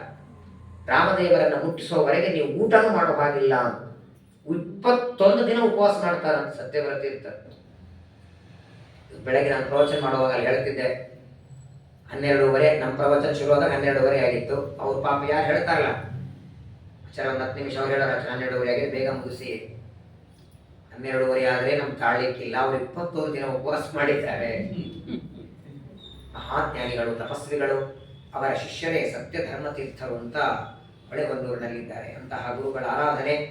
ಅಲ್ಲಿಂದ ಹೋಗಿ ಬರೋದಕ್ಕೂ ತಡ ಆಯಿತು. ಆದರೆ ನಾಳೆಯಿಂದ ಬಾ ಅಂದ್ರೆ ನೀವು ಬರಲ್ಲ, ನಾನು ಬರಲ್ಲ. ಇವತ್ತು ಮಂಗಳ ಆದದ್ರಿಂದ ಕೊನೆಯದೊಂದು ಕಥೆಯನ್ನು ಹೇಳಿ ಮುಗಿಸ್ತೇನೆ. ನೀವೆಲ್ಲರೂ ಊಟ ಮಾಡುವಾಗ ಮಧ್ಯದಲ್ಲಿ ಅಕಸ್ಮಾತ್ ದೇವರ ನಾಮ ಹೇಳಿದ್ರೆ, ಯಾಕಂದ್ರೆ ಪಾಪ ಪ್ರಾಯ 99% ಊಟದಲ್ಲಿ ಏನ್ ಮಾಡ್ತಿರ್ತೀವಿ. ಅದಕ್ಕಾಗಿ ನೋಡಿ, ಪಾಪ ಅಕ್ಕ ಜಯನಗರಲ್ಲಿ ಇರ್ತಾಳೆ, ತಂಗಿ ಮತ್ತಿಕೆರೆಯಲ್ಲಿ ಇರ್ತಾಳೆ, ಇನ್ನೊಬ್ಬ ತಂಗಿ ಬಸವೇಶ್ವರ ನಗರ, ಅವ್ರು 3 ಮಂದಿ ಸೇರಿದ್ರೆ ಯಾರು ಆರಾಧನೆಯಲ್ಲಿ. ಹಾಗಾಗಿ ಊಟ ಕೂತಾಗ ಯಾಕೆ ಪಕ್ಕ ಏನು ಹಿಡಿತಾರೆ ಅಂದ್ರೆ, ಸಾರನ್ನದಿಂದ ಮಜ್ಜಿಗೆನವರಿಗೆ ಮಾತಾಡ್ಬೋದಲ್ಲ. ದೇವರ ನಾಮ ಊಟ ಕೂತಾಗ ಒಂದು ಶ್ಲೋಕ ಹೇಳಿ ಅಥವಾ ದೇವರ ನಾಮ ಹೇಳಿ. ಒಂದೇನಾದ್ರೂ ದೇವರ ನಾಮ ಹೇಳಿದ ಕೂಡಲೇ ಕೊನೆಗೊಂದು ಮಾತಂತಾರ ನೋಡಿ, ಭೋಜನ ಕಾಲೇ ಸೀತಾಕಾಂತ ಸ್ಮರಣೆನೆ. ಯಾಕೆ ರುಕ್ಮಿಣಿ ಕಾಂತ ಇಲ್ವಾ? ಅವನು ಕೃಷ್ಣನೇ ತಾನೆ. ರುಕ್ಮಿಣಿ ಕಾಂತ ಸ್ಮರಣೆ ಅನ್ನಿ, ಅಥವಾ ಸತ್ಯಭಾಮ ಕಾಂತ ಸ್ಮರಣೆ ಅನ್ನಿ, ಲಕ್ಷ್ಮೀಕಾಂತ ಅನ್ನಿ. ಏನಿದಕ್ಕೆ ಏನು ಸೀತಾಕಾಂತ ಯಾಕೆ ರೂಢಿಯಾಗಿದೆ ಅಂತ? ಸೀತಾಕಾಂತನಿಗೂ ಊಟಕ್ಕೂ ಏನಾದರೂ ಲಿಂಕ್ ಇದೆಯಾ? ಬಹಳ ಸುಂದರವಾಗಿ ರಾಮಾಯಣದಲ್ಲಿ ಒಂದು ಕಥೆ ಅದನ್ನು ಇಲ್ಲಿ ಹೇಳ್ತಾರೆ. ಯಾವುದೇ ವ್ಯಕ್ತಿ ಜನ್ಮಾಂತರದಲ್ಲಿ ದಾನವನ್ನ ಮಾಡಿರಲಿಲ್ಲ ಅಂದ್ರೆ ಈ ಜನ್ಮದಲ್ಲಿ ಏನಾಗುತ್ತೆ ಅಂತ ಹೇಳುವಾಗ ಒಂದು ಕಥೆ ಹೇಳ್ತಾರೆ. ಏನಾಗುತ್ತೆ? ದತ್ತಂನ ತೆಸ್ತಿ ಸೂಕ್ಷ್ಮೋಪಿ ತಪಯೇವ ನಿವೇಶಸೆ. ತ್ರೇತಾಯುಗದಲ್ಲಿ ವಿದರ್ಭ ದೇಶದಲ್ಲಿ ಒಬ್ಬ ರಾಜ ಇದ್ದ, ಸುದೇವ ಅಂತ. ಅವನಿಗೊಬ್ಬ ಮಗ ಇದ್ದ, ಶ್ವೇತ ಅಂತ ಹೆಸರು. ಒಳ್ಳೆ ಧಾರ್ಮಿಕ ರಾಜ, ಬೇಕಾದಷ್ಟು ದಾನ ಧರ್ಮ ಮಾಡಿದ್ದ, ಯಾವಾಗಲೂ ದೇವರಲ್ಲಿ ಮನಸ್ಸಿಟ್ಟಿದ್ದ ಸಾತ್ವಿಕನಾದ ವ್ಯಕ್ತಿ. ಆದರೆ ಈ ಶ್ವೇತ ರಾಜ ಬೇರೆ ಬೇರೆ ಎಲ್ಲ ದಾನ ಮಾಡಿದ್ದ, ಮನೆಗೆ ಬಂದವರನ್ನ ಒಂದು ದಿನ ಅನ್ನ ಹಾಕಿರಲಿಲ್ಲ, ಒಂದು ದಿನ ಊಟಕ್ಕೆ ಹಾಕಿಲ್ಲ, ಒಂದಿನ ನೀರಿಡಿಸೋರಿಗೆ ನೀರು ದಾನ ಮಾಡಿರಲಿಲ್ಲ. ಉಳಿದದೆಲ್ಲ ಮಾಡಿದ್ದ ಪಾಪ. ಬೆಳ್ಳಿ ಬಂಗಾರ ರತ್ನ ಮುತ್ತು ಬೇಕಾದಷ್ಟು ದಾನ ಮಾಡಿದ್ದ. ಕೊನೆಗೆ ಶ್ವೇತರಾಜ 1000 ವರ್ಷ ಬದುಕಿದ. 1000 ವರ್ಷದ ನಂತರ ಮರಣ ಆಯಿತು, ಯಮಲೋಕಕ್ಕೆ ಹೋಗ್ತಾನೆ.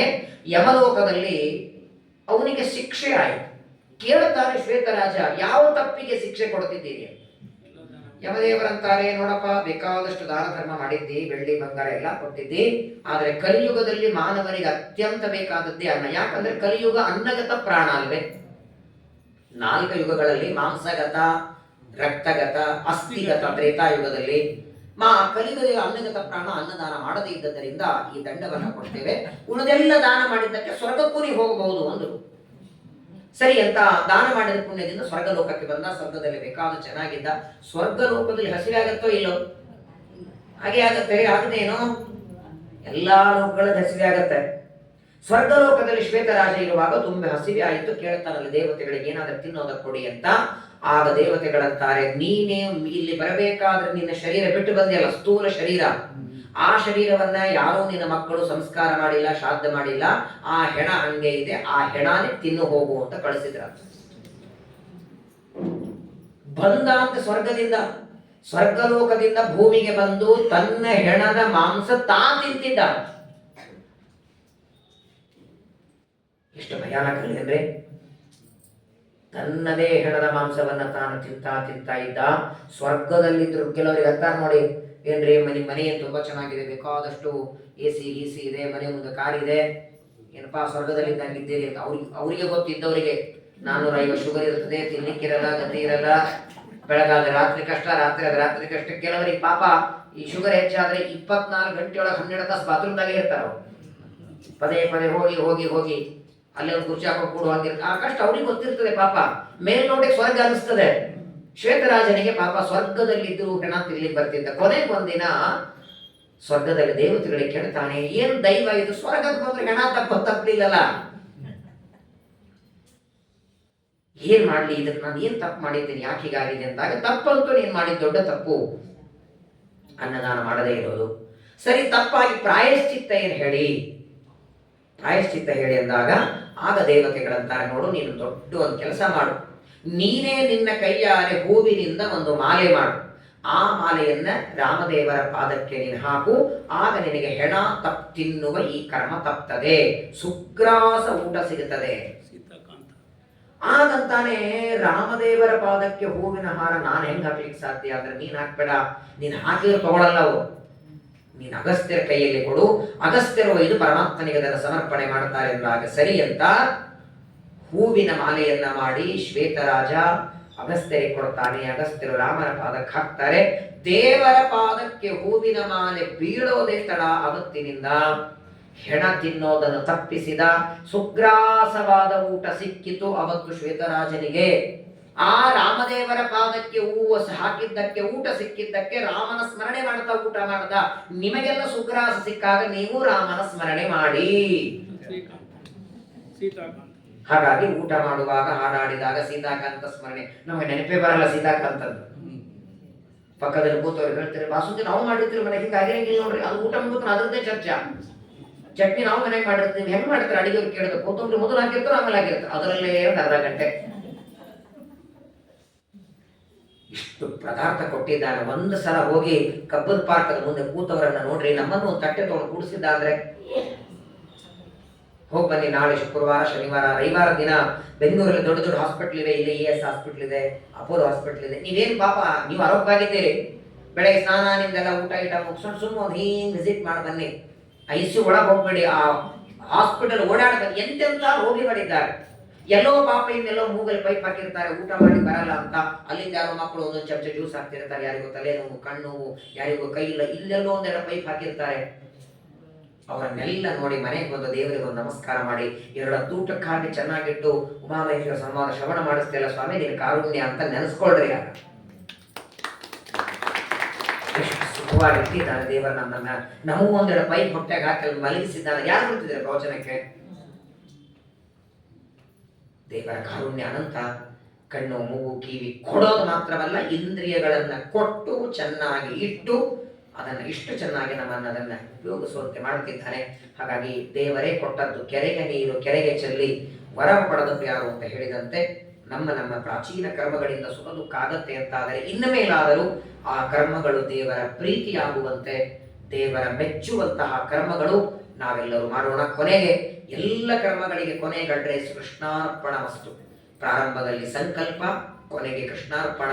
ದೇವರ ಒಳಗಿದ್ದು ನನ್ನಿಂದ ಮಾಡಿಸ್ತಾನೆ ಅನ್ನುವಂತಹ ವಿವೇಕ ತಿಳುವಳಿಕೆಯನ್ನ ದೇವರು ಕೊಡ್ಲಿ ಅಂತ ಪರಮಾತ್ಮನಲ್ಲಿ ಪ್ರಾರ್ಥನೆಯನ್ನು ಮಾಡ್ತಾ, ಕಳೆದ ಒಂದು ವಾರದಿಂದ ಶ್ರಾವಣ ಮಾಸದ ಈ ಪರ್ವಕಾಲದಲ್ಲಿ, ಶ್ರಾವಣ ಮಾಸವೇ ಬಹಳ ದೊಡ್ಡ ಮಾಸ, ಅದರಲ್ಲಿಯೂ ಶ್ರೀಮನ್ ಮಹಾಭಾರತದಲ್ಲಿ ಬರುವ ಅನುಶಾಸನ ಪರ್ವ.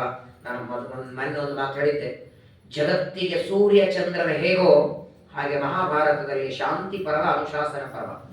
ಒಂದು ಸೂರ್ಯ ಒಂದು ಚಂದ್ರ ಇದ್ದ ಹಾಗೆ ಅದರಲ್ಲಿ ಅನುಶಾಸನ ಪರ್ವ ಅದ್ಭುತವಾದದ್ದು. ಅದರಲ್ಲಿ ಒಂದು ಭಾಗ ಉಮಾಮಹೇಶ್ವರ ಸಂವಾದ, ಅದರಲ್ಲಿಯೂ ನಾನು 4 ಮಾತು ಹೇಳಿದ್ದೇನೆ.